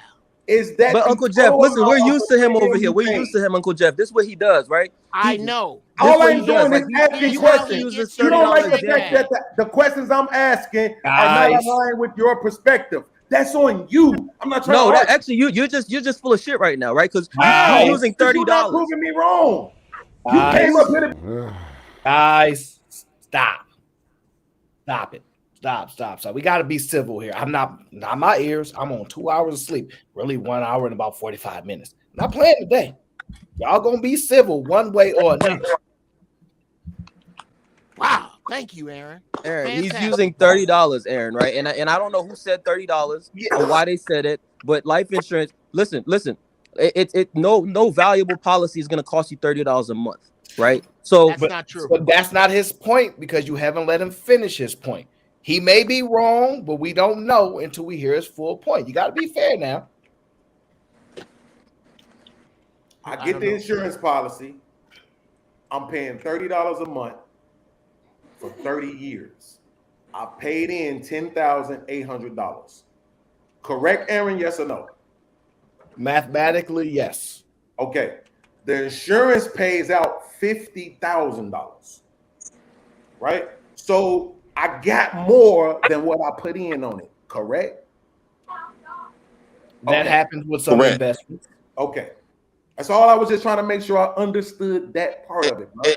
no, but there's actually What he a said was critical part of this that you don't 100% understand. of your premiums. That's why I was So just there's trying actually to a critical make part sure of this that you don't work. understand. It's actually the inverse of what you're saying it is. Let me tell you why it's the inverse. Watch this, right? What you're actually doing is you're basically effectively giving the insurance company a loan, right? This is what you don't understand, right? Like you're still looking at it from this elementary mindset, and you don't understand that what you're doing with your premiums is you're giving the insurance company a loan, and what they're promising in return is if you die, we will give as a result of you giving us this loan, right? Because this money you're only giving it into the system in hopes that if you want, not if you pass away, I mean all of us are gonna die, but when you pass away, right, they'll pay it out. But they also understand there's a whole lot of things they factor into it. For example, what's the likelihood of somebody defaulting on their policy, right, after paying it for 5 years, right? There's actually a pretty decent likelihood of that. So a lot of people might pay into the system for 5 years and then lose their policy because they stop paying making the premiums. So all that money, the insurance gets to keep it. Right. So they're factoring all of that into the underwriting. That's what they're doing. They're factoring all of that into the underwriting. So none of the money is free money. All the money, every single penny that comes out of insurance is paid into it. That's the only way it's a valuable business. Otherwise, it would not be a business. It's a business because they're calculating risk. That's why underwriters exist, right? Underwriters, the sole job of an underwriter is to figure out how to make the company money by understanding risk, right? Understanding the likelihood of people defaulting, right? They want you to default. They want you to stop making those payments. Well, especially not necessarily want you to default. Not Aaron. If you've been on that policy for 10 years, Aaron, and you defaulting after 10 years is good money for them, right? Yeah, Aaron, if I may, It still stops money from coming in, though. Since I brought up my own life insurance, yes, be is it civil, all right if I people. speak? Is that Yes, all right? be civil now. Okay, I don't know who I was uncivilized to. I'm not saying you. I said everybody. Okay, all right. Can I talk? I'm just asking to talk. I just happened to look this up. I didn't even look. How much does life insurance cost? According to eFinancial, the cost of a 10-year, $250,000 life insurance policy is typically between $15 and $17 a month for a healthy 40-year-old. Because I do not smoke tobacco, because I do not drink alcohol, because I do not eat red meat, because I do not eat pork or chicken. All of these are on the list, because I do not take any medications, because I do not have any cavities or fillings.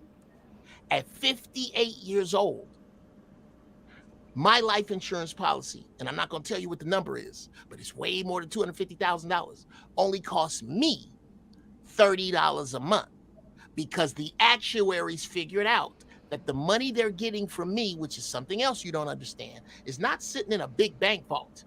The insurance takes the money you pay every month and invests it. Exactly. Your money's not sitting there. They pay you off of the money they made off of your money. And they make bank off of that. They make bank. Big dollars. Yeah. Insurance doesn't make their money from when you pay premiums. Insurance makes their money from when you pay premiums, and they take that money and deal with the stock market with people they know. And they actually, make Uncle money Jeff, hand over fist. Uncle Jeff, JB, I want to ask you a question right quick, Jeff, JB. If everybody understood that insurance in general, right? Because people have this idea of insurance as I'm just making these payments. If they change their mindset to understand, every time you pay insurance, what you're doing is giving the company a loan. That's the way you got to think about it. Every time you it's like a secure credit card. Listen, every time you make an insurance payment, you're giving the company a loan. You're telling the company, here you go, and this loan, I'm giving it to you, and I'm going to continue giving you this loan, right? And then you get to do whatever you want with that money. Jay Bizzle. Here's your problem. Here's the problem a lot of people are having. Here's where this whole argument comes from. Is two different ways of thinking about money. The ant and the giraffe are both right about the jungle. You do not. Why would I argue? Why would I argue the concepts of insurance with people whose minds are closed on it? What's and the yet you point? have been. Okay, well, I want to ask JB. Yet you have been for the last because hold on, Jay Prince. Before you ask that question, Uncle Jeff, is what I tell everybody about the show. It's not just two people talking here. There are more than people that have not spoken a word that are actually listening. So sometimes having a conversation in front of people who are afraid to have it but willing to watch somebody else do it is what's the impact. I get that, Brother Aaron. I get that. But what I'm talking about is right now. Right now, we have not covered another subject, another talking point, another bullet point for the past 20 minutes. We have been going around the same thing. Anybody who's watching that's going to get something from this already got it. Okay, well, Jeff, I want to ask JB this question right quick. JB, if I decide to get Section 8 tomorrow, would I still be a stand-up dude? Just a yes or no? That's not a yes or no question, but I mean, I don't see how that would just make you not a stand-up dude. I shouldn't have just said stand-up dude. If I get Section 8, right, I would be considered as one of those Section 8 people. I would get laughed at, picked on, all the other type of stuff, right? Jay Prince, it's really not that simple, bro. Like, before you just go, I just want to make this point right quick. A majority of people, just like how people have that Beans was working. He put money into that. Okay. Wait. How long you been working, Beans? Okay. What's the age you start working? 16. 16. 16 is me too. So didn't they take taxes out your money? Your checks? Yes. So them taxes went into that Section 8. So for the people who laughing at him, the same shit that y'all talking about doing it on an upper class level. It's not the same, Jay Prince. Wait. Let me finish my thought though. Beans worked and put money from 16 years old to 40 something. That's 24 years. Bullshit. Y'all paying $30 a month. No, Jay, in that's health not insurance. fair. I mean, wait.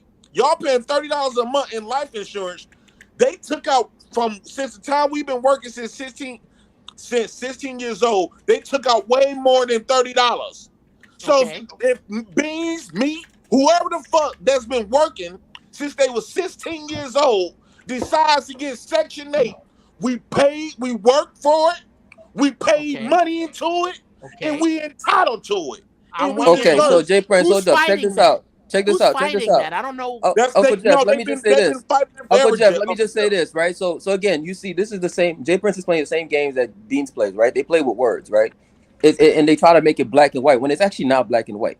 Because the thing with Section 8 is I don't think most people in general, I don't think really have a problem with Section 8 itself, right? It's more so the people who leech off of it, right? It's more so like the people who basically work turn it for it. into, hold up, the people who leech off of it, right? The people who become leeches to the system because we all have to pay into the system, right? Well, it's all our money that's going into it, and then and then we have to continue working. We have to continue doing what we need to do. Meanwhile, you get to sit on your ass and enjoy your. How much did you pay on? Look, hold up, J Prince, hold up. J How Prince, much you paid no, into J that? Prince, let me You don't finish know my how much point. they J paid Prince, let me into finish that. my point. J Prince, let me finish my point. Okay, when you got people paying, you know, 3K, right, 4K for an apartment, and then they know some motherfucker that's sitting on their ass paying $50, okay, paying $50 for an apartment, and So I'm paying what? into the system that you're leeching off of.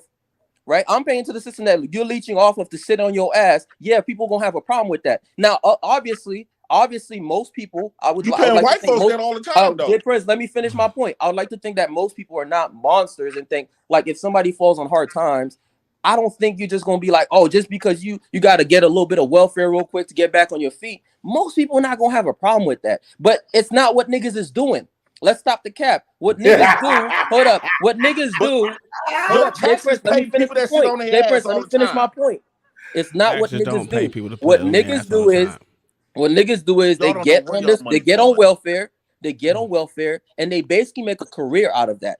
Welfare becomes their life. J Prince, I have known people that have been on welfare from me being a child, and then I became an adult, and they were still on the same fucking system, bro. Like people Okay, that I get I that. was J Prince, Okay, J Prince, JB, hold I up. get that. J Prince, No, you don't. did you hear what I just said, bro? I know Yeah. people when I was 7 years old, 6 years old who were on welfare, and then I was an adult and they were living in the same area on the same fucking system and What still system did they being pay bums. into that much? But Still being JB, bums, you bro. cannot tell me y'all cannot tell me the people that got higher stats right on a higher class right. You cannot tell me where they gonna find if they can find loopholes in the system to get them more money without doing much or going above and beyond all this other type of stuff. You can't tell me that they won't take that offer even if they is making a lot of money. That's one. Because from listening to y'all conversation, it sounds like y'all will take opportunities when you didn't work for it and when you didn't do it. But as long as That's a total different argument. Wait, no, wait, man, hold on. Now, here go the other part. When y'all talk about these taxes and stuff, first off, it seems like y'all only pick on people that y'all only can pick on is other people that's on Section 8 because when you paying taxes, when they take out taxes out of your money get divided and go to multiple of shit. Maybe your money not just only going to people that's on Section 8 that y'all do not complain about. Y'all money can be going to anywhere where people are sitting on their ass. But the reason why you don't know nothing about it because you can't do nothing Give the about example. it. You don't give a fuck. How about you give the example? Because you're full of shit right now. Because guess what? The people, J Prince, the people who complain about that, wait, J Prince, J Prince, here's how I'm gonna call you cap, right? Because y'all love to use this narrative, but it's not true. Most people who complain about welfare, guess what they also complain about? Government spending. They complain about a lot of shit. So it's never just welfare. It's usually what is all this other places that government is spending the money. It's usually conservatives, especially libertarians, right? Who usually complain about this stuff. And they usually also complain about all the other ways. Y'all giving rich people money too. They usually also complain about all the other ways the money's being used that they do not approve of. Right now you have conservatives, right, saying, hey, we don't want this money being used for this right now. We're not going to approve these bills because of this, right? This is happening right now. Yeah, that's true. Well, they should do that. Hold on, please, Jay Prince. Aaron, let me ask you a question. Because to JB's point, right, what he said was that what he don't think is that most people are monsters. If somebody falls on hard time and end up using government assistance, that they wouldn't come down on a person for that. Would you say that that's been your experience specifically on YouTube? Yes. Okay, let me make sure I understand. About responding to a person that's during hard times and then got on Section 8, they tend to not be as ridiculed as opposed to the opposite? Yes. Most people don't He even took out the caveat. Wait, Aaron. He most took out the people don't caveat even that I admit put in that there. their own welfare on Aaron, your he took out the caveat that I put in What's there. the caveat? Thank What's you. the caveat? Thank you, Uncle Tom. The caveat that I put in there, he conveniently took out the caveat, right? I said specifically, there is a difference. It's not black and white. There are some people, right, who just fall on hard times and they got to get some welfare real quick, right? And in fact, some people, they fall on hard times and maybe they just get on a little bit on unemployment and get back on their feet. For different people, it takes different things. If somebody just falls on hard times for a little bit of time and they got to be on the welfare system, most people don't have a problem with that. Most of the people that talk against Section 8 and welfare, they're talking about the people who make a career out of it. That was my caveat.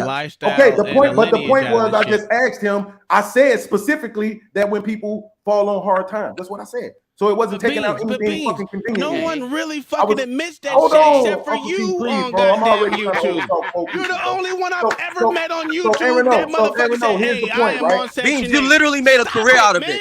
So here's the You point. literally made a career out of it. You're So one of Aaron, the so opposite. Aaron, thank you so much for saying that, JB. Thank you so much for saying that, JB, because I'm going by what you said. You just proved yourself wrong. And No, you I just didn't. proved I'm yourself proving to what be a I'm saying. fucking I'm saying liar. that you're one of the ones that people have a problem with. You're one of the ones people got a problem with. That's right. Because exactly. So now you're let not me the ask you first this, example. You're the because last. You just said if somebody falls on hard times and they have to be on. You're not that example. You're the example of somebody who's making a career out of it. What's a little while, JB?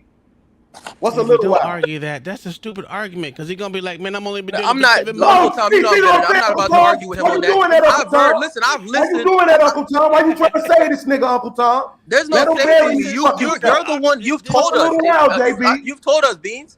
What's a little while, JB? You have told us. Okay, what's a little while, JB? You've told us. You've told us. You've made a career out of it. You're not just. You're not just the type that. You're not just the type who fell on hard times. Now who's being convenient? You literally looked at it as a finesse. Now you literally looked at it as a finesse by your own words. Let's be by your own words. You looked at it as a finesse. What does that have to do with what happened? You looked at it as a. Gentlemen, can I speak real quick? Aaron. Ain't be none of that today. I'm trying to tell y'all. Pay attention, Aaron. This where you wrong at, Aaron.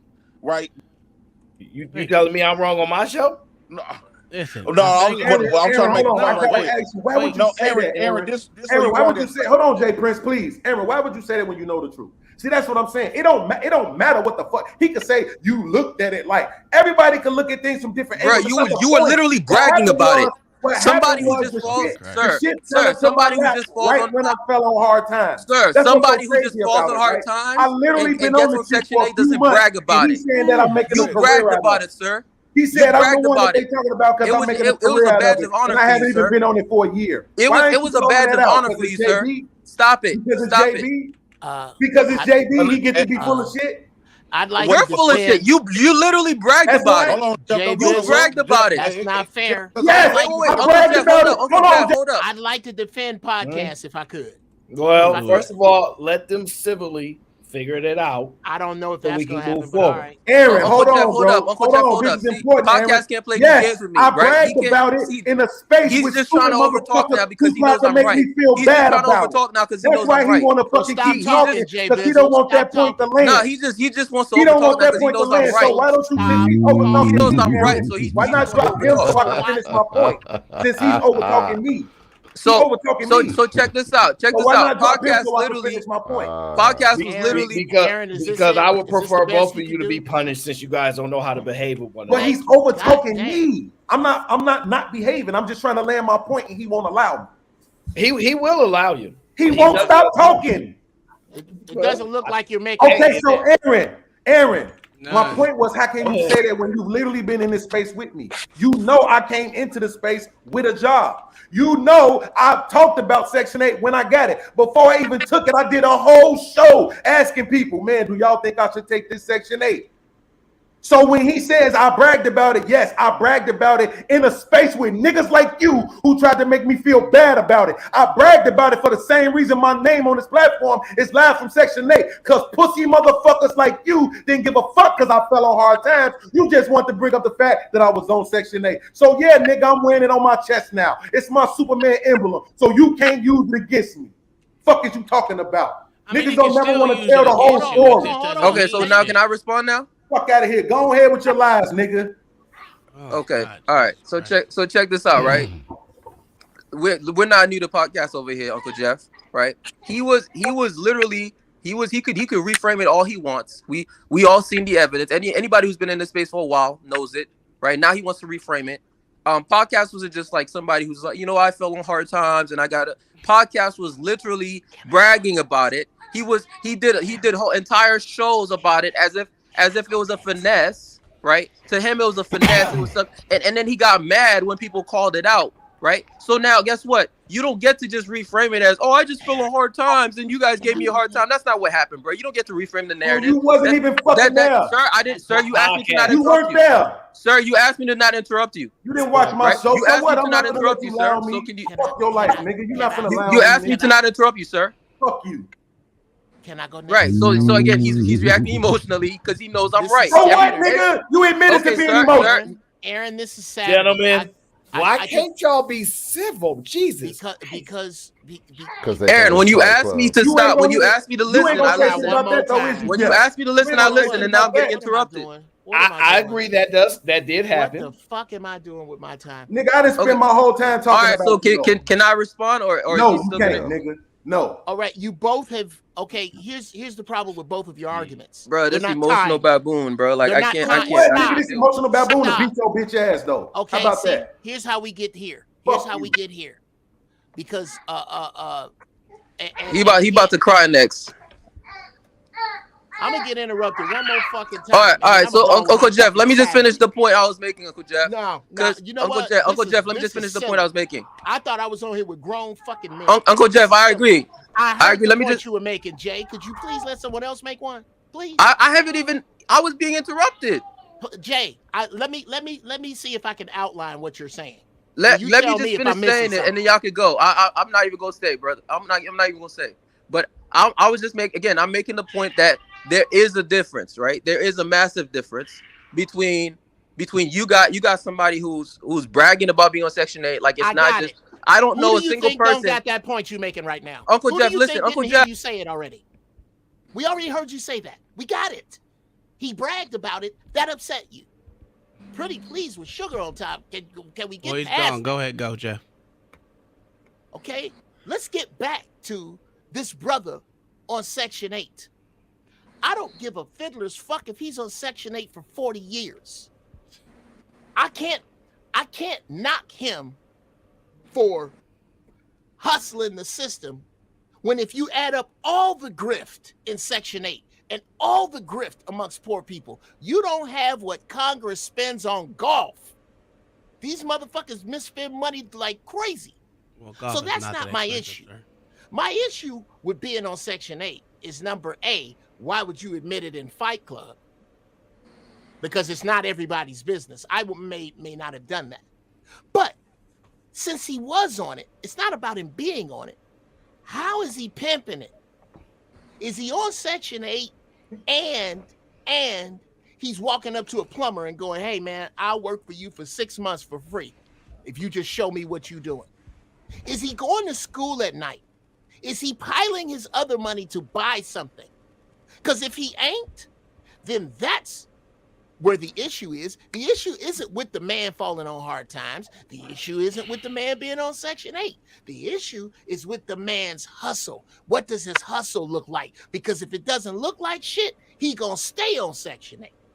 That's what I'm talking about. I'm not gonna argue this man because I can't judge his financial or decisions, his other decisions day to day. The man fell on hard times. Fine. The money is there for that. Fine. Is the money there for that for you to hang out on it? No. And even if you did, I'm almost done, bruh. Even if you did, how is that my business?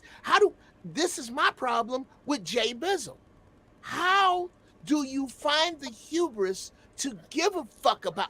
I don't give a fuck about poor people draining a system that rich people are draining exponentially faster. I don't give a fuck about that. I don't. So Uncle Jeff, what I care. Let me land this plane, Jay Bizzle, and I promise you, what you were doing before, you repeated yourself for 10 minutes. I'm not going to repeat myself. I don't have an issue.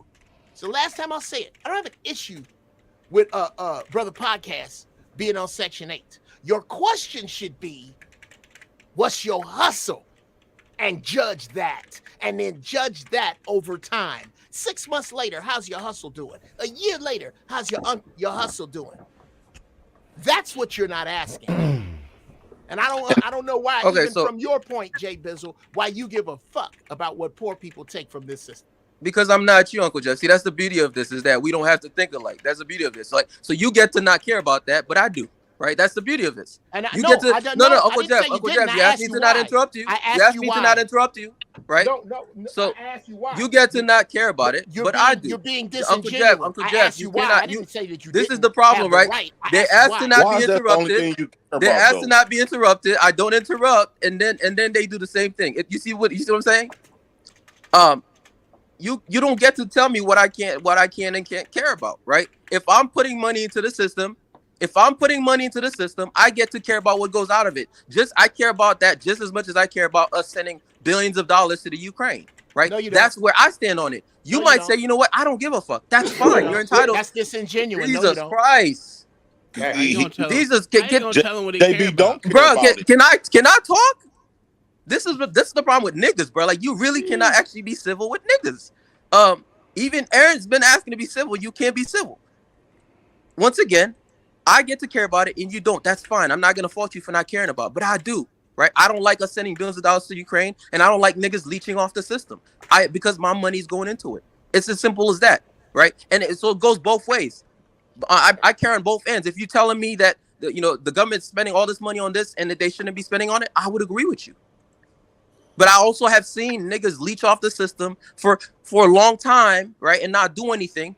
And meanwhile, you have to continue working. You have to continue doing what you do, right? And then they're paying $50 for an apartment, right? So yes, I'm entitled to feel a type of way about that, right? Now, that being said, like I said, I also have known people, right, who had medical issues, who had all sorts of problems, and they had to get on welfare. I felt there's no problem with that. I do not mind that at all. Right? Because they fell on hard times. Somebody who falls on hard times doesn't start bragging about, man, I'm on Section 8. No, I don't know anybody, okay, who just most people who fall on hard times and trying to get back on their feet, they're so focused on that. They're so focused on fixing the problem, they wouldn't even have the time to brag about it. But guess what? When you got the time to brag about it, you're part of the actual problem. You're part of the group of people that fucking leech off the system that everybody hates, and that you're part of the people you're part of the group that's gonna make people want to get rid of the system altogether. Because the people that it would help, right? Most people would actually be okay with a little bit of welfare, of social welfare, for the people that it would actually help during the hard times. But when we see other people just deciding to leech off of it, then it makes us say, nah, like I don't want that. JB, what about the rich people? Like, I think that was Brett Favre's who buzzed all that money from welfare. Jay Prince, did you not just hear what I just said? It applies. I don't care where I'm saying it applies across the board. If my tax dollars is being spent inappropriately or being wasted, right? I got a problem with it.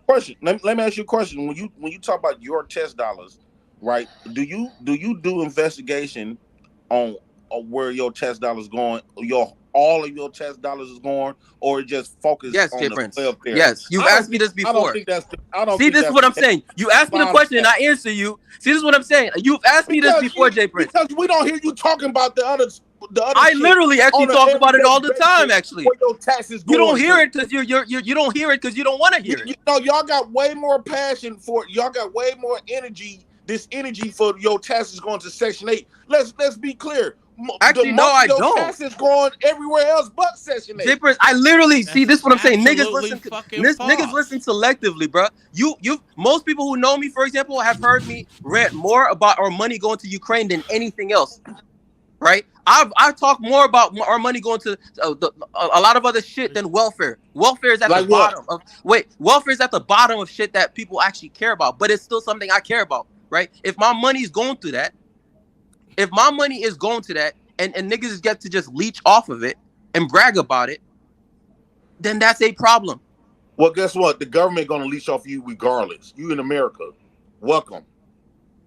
This is just America. You get paid left and fucking right. The fact that you gotta work and work these jobs. You work in jobs that the company's getting paid trillions of dollars, and they What's paying the you private? $15. What's the You private getting goddamn paid. company got to do with the government, You sir? getting paid regardless. You're So talking about a welcome aboard. private entity versus the government, You sir. can't just cherry pick certain shit. You know That's what what they've you been just doing is cherry did. picking. You This is literally just did America. the same certain thing. group of Don't people. got you slipping though. No, you cherry picking certain shit to target just did Police be tripping though. that you feel like you below. But what about how you getting paid in America regardless? Oh If that's the case, Oh, if Jesus you got problems Christ. with people leeching America. with your little money, and you Hey, don't know how motherfuckers much owe you're me. paying, These let's make same that people clear. who talk You don't know complain how much about you the paying. You government, don't the know. same See, people again, that Jay Prince, vote you these love to same use this motherfuckers narrative. into fucking Wait, villains. hold up. Don't make no Jay Prince goddamn loves to sense. use this narrative, and he's been saying this Jesus shit for like. Christ, who cares? Jay Prince has been saying this shit for like 2 years now, probably, right? And he's wrong. Jay Prince, not everybody is uninformed like you, sir. Right? Some of us actually do pay attention to that shit. Okay? Because you're uninformed. How much do you Wait, pay to Jay Prince, Section 8? stop. Jay Prince, stop. Because you're uninformed doesn't mean the rest of us are. Guess How what? much do you When pay you to Jay Section Prince, 8? Jay Prince, stop. Jay Prince, stop. When you pay taxes, right? Every dollar of taxes has to be accounted for. I'm not saying it's accounted for in like I'm not saying that it's used for all the things that we all agree on, right? But what I'm saying is every dollar of your taxes has to be accounted for. If you want that information, you always can get it. A How much keyword are you paying always. towards? Jay How Prince, much are stop. you? Jay Prince, hold up. You always can get that information. So because you're uninformed, you keep saying we don't care. No, you don't care. We care. Well, you getting paid by the system regardless. I was going to ask you earlier, right? When because you keep talking about the welfare, majority of people on welfare, we can say women. So isn't the men supposed to support the women? So Women's time. if we saying black men as leaders, we got all of these wealthy Go lead your family. Blame the women. Go lead your Why all family. these women is on Section 8 in the Go beginning lead with your them? family. It's the women. Your leader to go lead your family. That's what you go lead. Your family. It's not my job to lead a bunch of women. So you It's don't my got job no to lead my family member. family. You don't have no family member that would die to be on that Section 8. What? It's women's I said time. you don't have no family members that would die, meaning like that would love to be on Section 8. No. This nigga is absolutely insane. Well, except for except for maybe, you know what, Jay Prince? I might have some degenerates in my family. Yes, you might be right. I don't know who they are because guess what? That's probably the side of my family I don't associate with anyway. But yeah, I can't think of anybody. Well, right now. would you agree? Would you agree? America's whole makeup is scamming and beating and robbing and stealing. No, that's the degenerate niggas out there, and I No. mean niggas by I'm asking white, JB, black, would you Puerto agree to Rican, that? Asian. Would Because you agree? niggas like Because y'all, the nigga if you mentality gonna that have you this have standard, is you fucking can't ridiculous, cherry pick. bruh. You gotta be This is this way across the board. This is a So goddamn this means, sickness. JB, you shouldn't even want to be in Jesus America because fucking Christ, America nigga. makeup Shut up, is nigga. scamming, beating people, leeching, all kinds of shit. You So just you don't blamed like everyone America. except for your fucking self. Shut up. No, you don't like America point blank because why you gonna cherry pick the people? You gonna cherry pick What the I shit cherry that you pick, can nigga? bully? No, you can What I bully cherry on pick? no, you can What I bully cherry on. pick? You can What bully I cherry Section pick? 8 people, but you I can't ain't do bullied. shit I with don't give a America. fuck if he's That's on the Section whole 8. American I done makeup. told him to his fucking face I could give two That's the shits. whole American makeup. I could give two shits about a nigga But being y'all on want to cherry welfare. pick Like I little people told you that y'all before. can Listen, Jay bully Prince. on. Jay Prince. This is what I told Man, motherfucking B. This is what I told fucking B. He is the only motherfucker that I know that came on these spaces and freely admitted that he was on fucking Section 8. Niggas, Why so are we motherfucking acting what? like niggas is coming up here So saying they what? on So Section what? 8? Most niggas up here are six-figure niggas. Why are we playing? And you still ain't shit. Now what? You might be right, but Now. I never said I was a six-figure nigga. God. On here say that You a shit. whole gump. You ain't shit. Eric, can you Now blow up what? my screen, please? This is getting Women. ridiculous. Jesus Guys, fucking chill out, Christ. man. Y'all wilding. Y'all is wilding. You've been sniped by the women's, JP. Jesus Christ, y'all are wilding. Let me bring up podcast screen because you want me to read this. Let me see what it says here. 100% of what is collected is absorbed solely by interest on the federal debt and by federal government contributions to transfer payments. In other words, all individuals' income tax revenues are gone before one nickel is spent on the services which taxpayers expect from their government. I don't know what that means because I don't know absolutely nothing. That's what Hey, Aaron, real quick. I mean, that's what the government puts out. But one thing I do know, just from my time in the service, like when money is spent by the government, it may be allocated for one thing on paper, but it's used for different things. And that's kind of what the whole thing with Mississippi and that welfare. If you were ever to look at the books and the rolls, you will see that the government will say that money went to the welfare system, but it really didn't. When government spend it, it's funny how they move money around. On paper, it'll look one way, but it doesn't mean that. That's why when people if you ever ask them to audit the Pentagon, it's always a problem. Because the money is moved differently. That's true. Yeah, and you're right, brother. The thing is, though, what you got to remember is when they do that's actually a crime, right? Like it's still fraud, right? It's fraud. So, but that does happen. You're correct. And to your point, the Pentagon actually has never passed an audit. Never right? has passed an audit. Has never passed an audit. So there's a lot of and that was my more point. Money that comes was my up point missing to Jay than Prince. any damn thing else. So Uncle Tom, that was my point to Jay Prince is that like most of the time, a lot of us who talk about this stuff, we're more focused on that shit than like somebody who's on welfare, right? Yeah, but that is on the list of things that we care about because they're gonna be on welfare. Let them be on it. I give two shits. It's just overall, it's just all part of the waste, right? Because ultimately, if you're just leeching off the system, you're furthering the problems when it comes to how this country manages its money, right? And so to me, that's part of the problem, right? But ultimately, we care more about what the military's doing, right? The foreign aid that we're providing, all this debt that we keep getting the country into. Like, there's all this stuff that matters way more than some nigga on Section 8, right? Like, realistically speaking.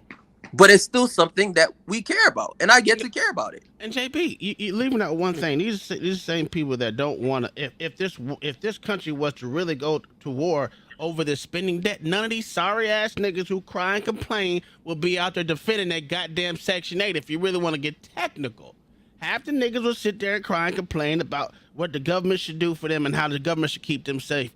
But they won't get to what they're defending that money that we free-willingly spend on bullshit all the time. So it doesn't really fucking matter. In the grand scheme of thing, it doesn't fucking matter. I just gotta say one thing. I only got on this panel to say what's up with my brother Jonathan. What's up, Jedi? What's up, brother? Congratulations, man. From me and Tamika, we love y'all. That's all. I just want to say peace. But we love you too, bro. Thank you, man. Right, peace. You telling me he gonna commandeer my show to tell you something when he can actually tell you over the cell phone, FaceTime you? Hey, that's my dog. That's my dog. Positive shit. That Aaron is ain't going for it. That's crazy. That's crazy. Jedi didn't. But I don't understand what this whole Section 8 argument was for. I don't get it. So Aaron, I don't understand it. It started with life insurance for some you're reason, and then we devolved into that. You said you don't know what that means, right? When you read that. So you're saying now that you don't understand English, right? I'm being facetious because you're telling me you don't know what the sentence, in other words, all individual income tax revenues are gone before one nickel is spent on the services which taxpayers expect from their government. You're telling me you don't know what that means? Beans, tell us what it means. I read at a 4th to 5th grade level. Tell us what that means. Shut up, Aaron. Yo, Aaron. Okay, tell us Aaron. What that means. Let him explain it. I want to hear what that means. Uncle Tom. Here's the beauty of this, right? Even if that statement is true, it actually only makes our point even stronger. That because ultimately, what it's saying is that we're wasting so much money that basically we're by the time the tax dollars come in, they gotta spend it to pay off our debts. Something else, right? Jesus to pay off Christ. our debts. So now they gotta use it to pay off our debts before they can even use it for services, which means we're more into debt. Which means again, we should be spending less money on all this shit in the first place, which further makes our point, sir. But the technical argument is, JB, all this stuff was allocated before you was born. So you have never actually yourself paid directly to Section 8. You have been paid directly to the government for things. Like, I think that's where he But that's actually not, but as Aaron, that's actually still not a valid argument. Why? I'm not saying it's valid. It's an argument, but it's a weak argument. If you actually understand accounting, it's absolutely not a valid argument. But go on. I mean, if he thinks it's a valid argument, go ahead, sir. It's a weak one. If you understand accounting, it's not. But go ahead. I was just wondering what he thought it meant. Can you explain that, Beans, for us? No. Because okay. Everybody here speaks English. Oh, because it's the word salad of bullshit. That's what it was. I don't like disingenuousness. This sound like bullshit because it's not true. So you're saying it's a false statement.